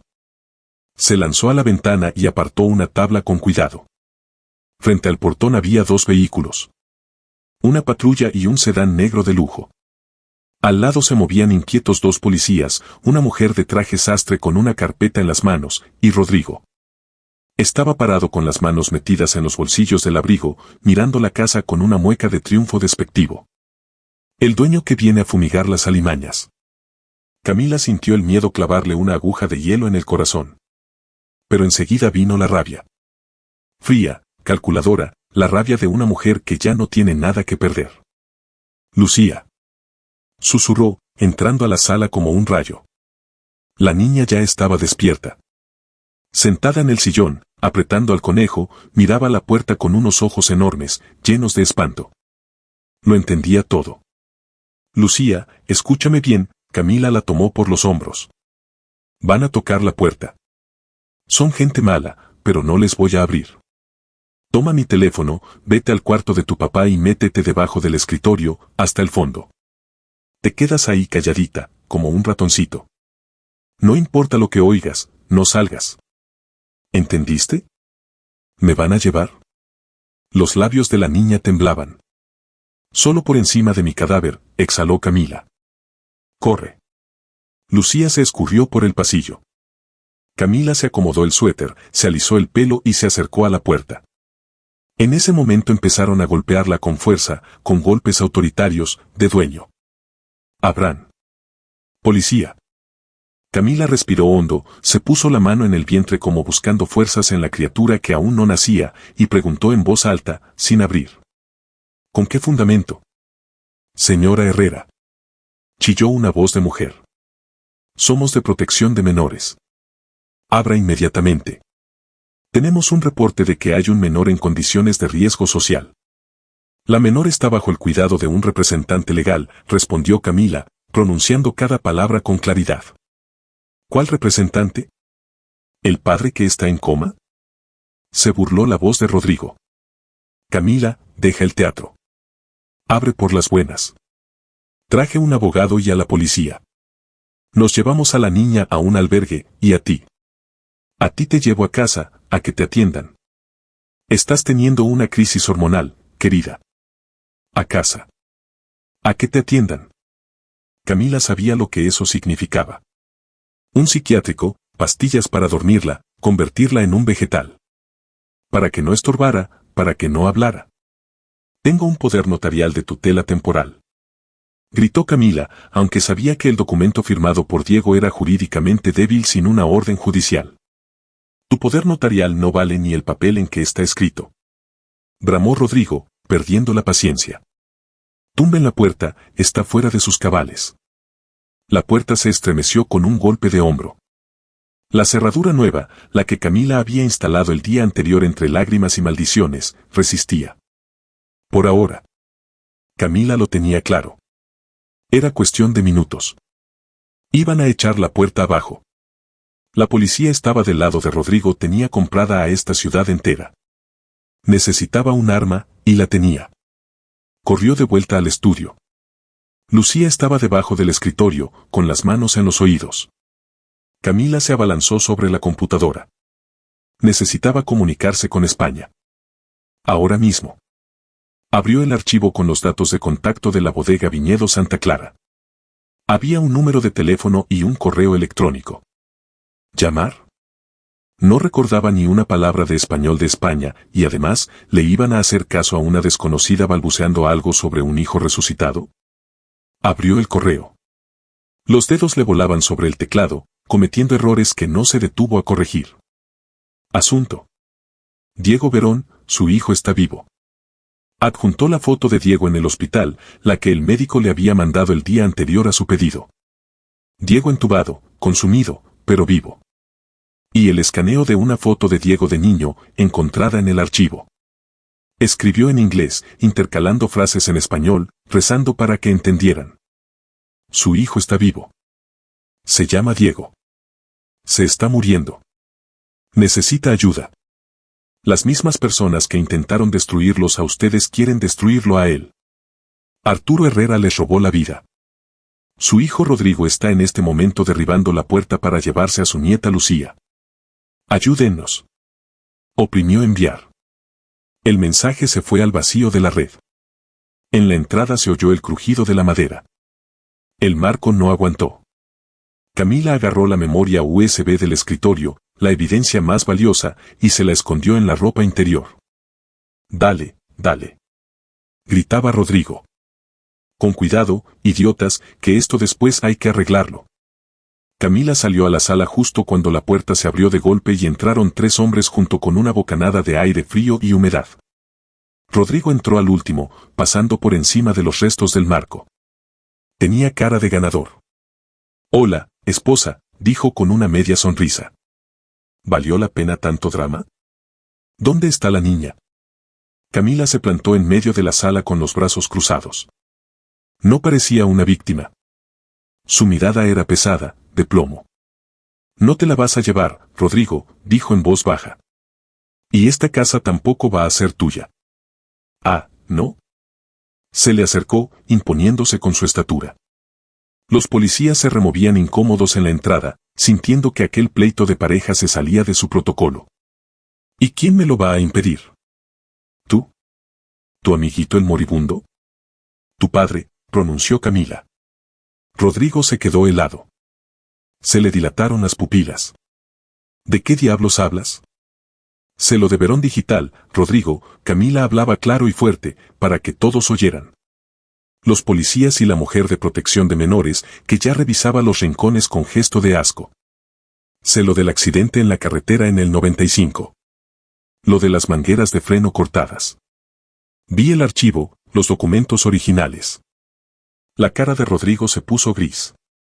Por un instante la máscara de seguridad se le cayó, dejando al descubierto un miedo animal. Estás delirando, graznó. Estás enferma.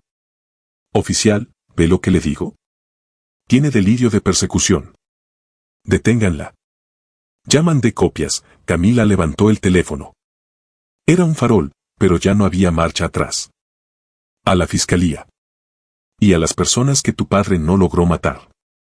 Rodrigo se le fue encima para tumbarle el teléfono, pero Camila se echó para atrás. No me toques. Gritó. Estoy embarazada. Si me pegas delante de testigos, se acabó tu carrera. Los policías se miraron entre sí. Golpear a una mujer embarazada estando de servicio, y con un celular apuntándole como cámara, eso no se lo quería echar encima ninguno. Señor Herrera, intervino el oficial con cautela. Cálmese. Hagamos esto conforme a la ley. Conforme a la ley. Aulló Rodrigo. Llévense a la niña. Está en esta casa. Búsquenla. Esta no es su propiedad, cortó Camila. Esto es un asunto de las autoridades competentes. La mujer de protección de menores, con los labios apretados, se dirigió hacia el pasillo. Lucía. Llamó con voz empalagosa. Lucía, sal, mi amor. Te vamos a llevar a un lugar bonito. Hay juguetes, dulces. Camila le bloqueó el paso. Atrévase. Y en ese instante, en el bolsillo de Camila sonó el teléfono. El timbre fue fuerte, estridente, ajeno a la tensión del momento. Camila miró la pantalla. El número empezaba con +34. España. El corazón le saltó un latido. Habían llamado apenas 3 minutos después del correo. Bueno. Camila se llevó el teléfono al oído sin quitarle los ojos de encima a Rodrigo. ¿Quién es? La voz de mujer al otro lado se quebraba, temblaba de llanto. Tenía tanta angustia y tanta esperanza que a Camila le dio una descarga. Usted escribió sobre Diego. ¿Es verdad? Mi niño. ¿Está vivo? Está vivo, exhaló Camila. Vivo, pero lo quieren destruir. Ahora mismo. ¿Quién? Herrera. ¿Arturo? Su hijo, Rodrigo. Está aquí. Quiere llevarse a su nieta. Pásamelo, la voz de la mujer cambió de golpe. Se le secaron las lágrimas. Ahora sonaba a metal, el mismo metal que les permitió sobrevivir y rehacer su vida al otro lado del océano. Pásale el teléfono a ese desgraciado. Ahora mismo. Camila le extendió el celular a Rodrigo. Es para ti, le dijo. ¿Quién? Rodrigo la miraba con desconfianza. Tus amigos imaginarios, toma. Es un saludo del más allá. Rodrigo, torciendo la boca, agarró el teléfono. Diga. ¿Quién habla?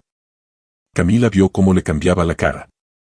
Primero desconcierto, luego reconocimiento, luego terror.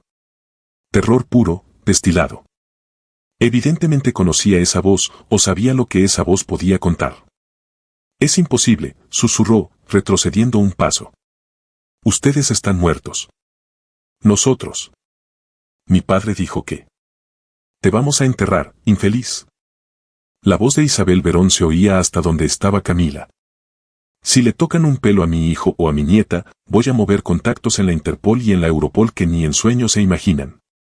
Tenemos los comprobantes originales, Rodrigo, los mismos que tu papá no encontró en la caja fuerte. Nos callamos mucho tiempo, pero ahora que sabemos que Diego está vivo, se acabó el silencio. A Rodrigo se le cayó el teléfono. Rebotó en el piso, pero la pantalla no se apagó. Nos vamos, dijo con voz ronca, mirando a Camila con los ojos desorbitados. Se acabó. Nos vamos. Pero, señor Herrera, ¿y la menor? Chilló la mujer de protección de menores. Dije que fuera. Rugió tan fuerte que cayeron costras de pintura del techo. Fue el primero en salir disparado de la casa, casi tumbando a un policía en el camino. Necesitaba llamar a su padre, necesitaba salvar el pellejo. Los fantasmas del pasado, que creían bien enterrados bajo tierra, se habían levantado de la tumba. Cuando el ruido de los motores se apagó, Camila levantó despacio el teléfono del piso. Bueno. Susurró. ¿Siguen ahí? Ya salimos para allá, dijo Isabel Verón. En el primer vuelo que haya. Aguanten, muchacha. Solo aguanten. Vamos para la casa. Camila se fue resbalando por la pared hasta quedar sentada en el suelo y, por primera vez en esos días, se soltó a llorar. Del pasillo llegó Lucía descalza, con los pies golpeando quedito contra las tablas. Abrazó a Camila sin decir nada, y se quedaron así, dos granitos de arena que habían detenido una avalancha, en medio de una casa enorme y vacía que ahora empezaba a llenarse no solo de corrientes de aire, sino de esperanza. El silencio después de la tormenta puede ser más ensordecedor que el trueno mismo. Cuando el sedán negro de Rodrigo desapareció tras la esquina, llevándose consigo el olor a perfume caro y a miedo pegajoso, la casa de los Verón pareció exhalar. Las paredes dejaron de apretar, y por la puerta destrozada ya no entraba humedad sino la frescura del jardín lavado por la lluvia. Camila estaba sentada en el piso, abrazando a Lucía. La adrenalina que la había sostenido en pie durante las últimas horas se retiraba, y en su lugar se instalaba un cansancio de plomo. Pero dormir no era opción. Había que esperar. Los 2 días siguientes pasaron como entre niebla. Camila vivía pegada al teléfono, atendiendo llamadas de los médicos. El estado de Diego se había estabilizado, pero seguía siendo crítico. Alimentaba a Lucía y la calmaba cuando las pesadillas la despertaban de madrugada. Y al amanecer del tercer día, un taxi se detuvo frente a la casa. De él bajaron 2 personas. Camila los miraba desde la ventana sin poder creerlo. En la pantalla del monitor le habían parecido granjeros soleados de Andalucía. Pero aquí, en el camino lleno de baches de un barrio cualquiera, eran gente muy distinta.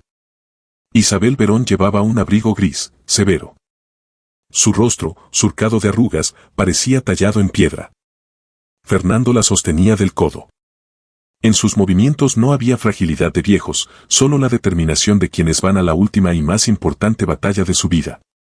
Camila salió al porche. ¿Usted es Camila?, preguntó Isabel. Su voz, algo ronca, con un acento apenas perceptible, temblaba. Sí. ¿Y ella es? Camila se volvió. En el marco de la puerta estaba Lucía. Apretaba a su conejo de peluche.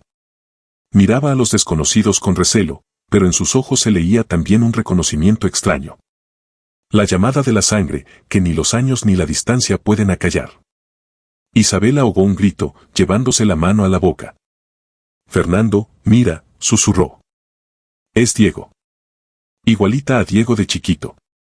Se dejó caer de rodillas sobre los escalones mojados, sin importarle el abrigo, y abrió los brazos. Ven, pequeña. Soy tu abuela. Volvimos. Tardamos mucho, pero volvimos. Lucía dio un paso vacilante, luego otro, y después corrió hacia ella. Isabel atrapó a su nieta y Fernando las envolvió a las dos, sacudido por un llanto silencioso. Camila desvió la mirada, sintiendo cómo le ardían los ojos. Era la primera vez en muchos años que esa casa veía lágrimas de felicidad y no de desesperación. Lo que siguió se desató con la velocidad de una avalancha. Los Verón, o como se hacían llamar en sus documentos, los Navarro, no perdieron tiempo en sentimentalismos. Tenían dinero limpio de un negocio europeo honrado, y lo pusieron a trabajar. A Diego lo trasladaron a la capital en un vuelo médico en menos de 24 horas. Camila voló con ellos. Le daba miedo dejar su ciudad, pero regresar al departamento de Rodrigo era impensable. En una clínica privada de la capital, en una habitación repleta de aparatos, ocurrió el encuentro que Diego había esperado 30 años.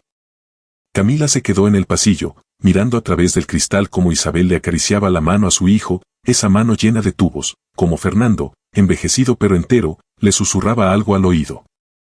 Y de pronto los monitores cambiaron de ritmo. Los párpados de Diego se estremecieron.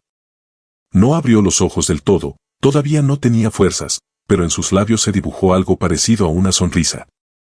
Lo sabía, lo sentía. Ya no estaba solo. Mientras los médicos luchaban por la vida de Diego con un tratamiento experimental, en la ciudad de Camila se desataba otro drama. Los archivos que ella envió a la fiscalía, y que los abogados de los Verón replicaron ante la Interpol, detonaron como una bomba.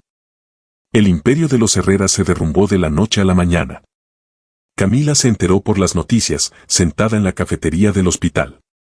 En la pantalla del televisor aparecía la oficina que también conocía. Vidrio y concreto, el orgullo de Rodrigo. Ahora en la entrada había camionetas de la policía. Hombres con pasamontañas sacaban a los empleados. Y luego los mostraron a ellos. A don Arturo Herrera lo sacaron tomado de los brazos. Ya no se veía como el señor dueño de todo. Era un viejo asustado que intentaba taparse la cara con una carpeta. A Rodrigo lo sacaron después. Traía esposas en las muñecas. Estaba pálido, despeinado, sin corbata. Levantó la vista, y por un segundo a Camila le pareció que la miraba directo a ella a través de la pantalla. En esos ojos había odio, pero debajo, un vacío inmenso. Su mundo, levantado sobre mentiras y dolor ajeno, se había hecho polvo. Se lo merecen, dijo una voz a su lado. Camila se sobresaltó. Junto a ella estaba Fernando. También miraba la pantalla, apretando un vasito de café hasta aplastarlo. No soy una persona sanguinaria, Camila, dijo en voz baja. Pero hay cosas que no se pueden perdonar. Nos robaron la vida con nuestro hijo. Nos obligaron a huir, a cambiar de nombre, a vivir con miedo cada día. Creíamos que Diego había muerto. Arturo nos mandó una foto de una tumba. Una tumba de niño. ¿Se lo imagina? Camila le puso la mano sobre la suya. Ya se acabó. El boomerang regresó.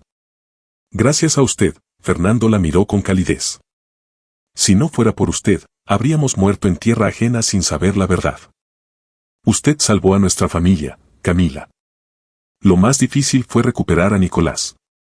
Cuando arrestaron a Rodrigo y le congelaron las cuentas, la niñera contratada simplemente se fue, dejando al niño solo en un departamento enorme. Protección de Menores actuó rápido y a Nicolás lo colocaron temporalmente en un centro de acogida.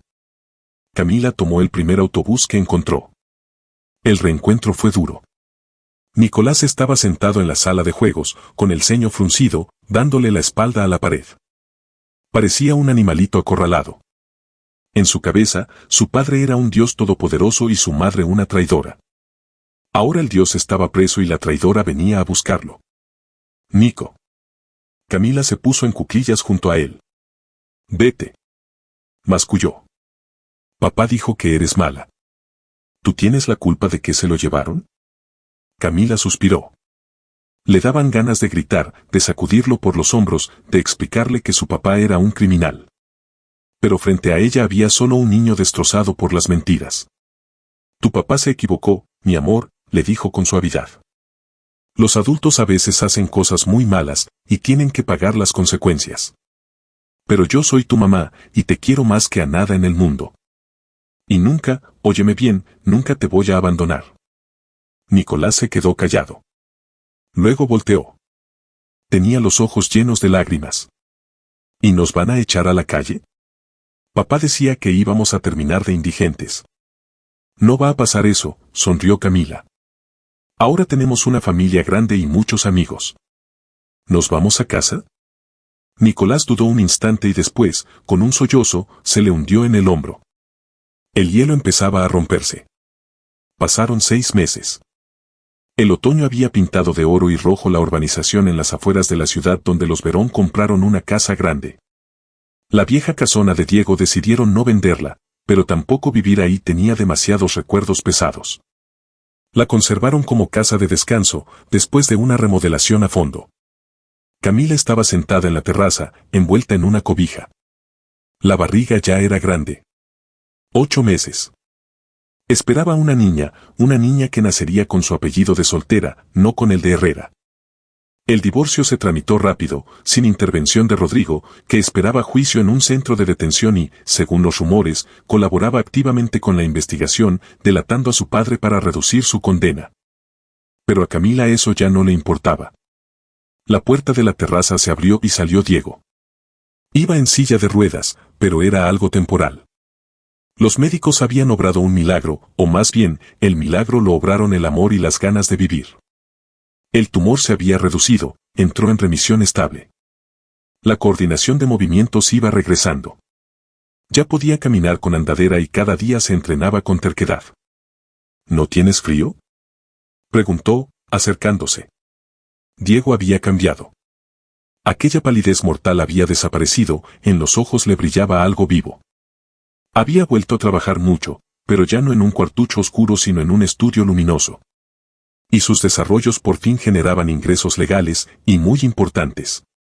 No, aquí se está bien, sonrió Camila. Por el jardín frente a la casa corrían los niños. Lucía y Nicolás. 6 meses atrás parecía imposible que esos dos pudieran llevarse bien.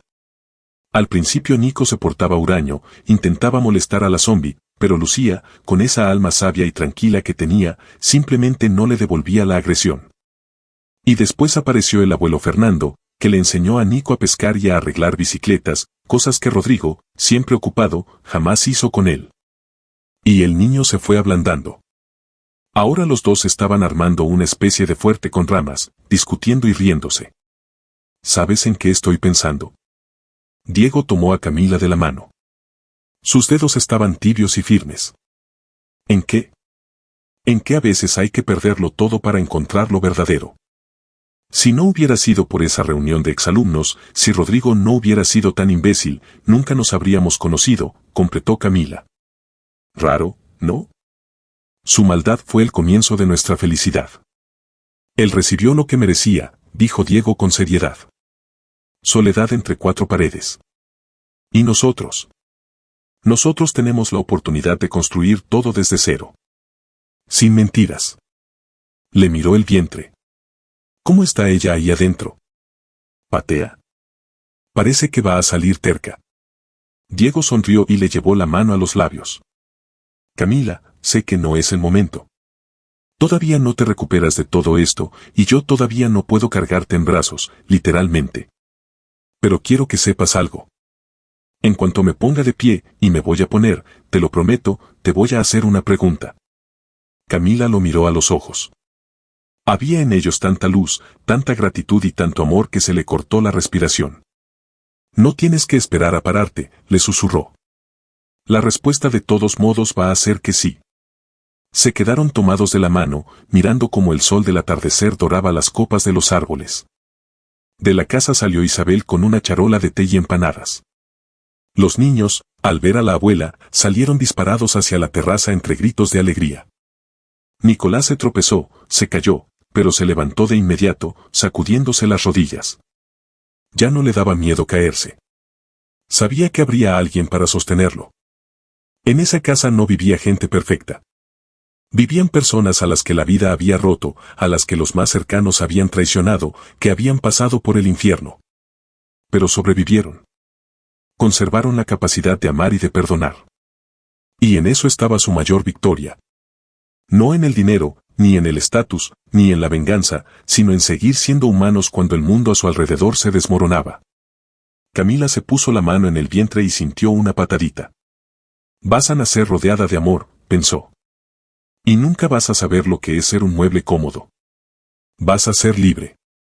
El sol se ocultó, pero la oscuridad ya no daba miedo, porque en las ventanas brillaba una luz, la luz verdadera y cálida de un hogar donde alguien te espera. Gracias por escuchar hasta el final, esto fue Corazones Reales. Les pido disculpas por cualquier error. Suscríbanse si les gustó y déjenme un like. Los espero en los comentarios.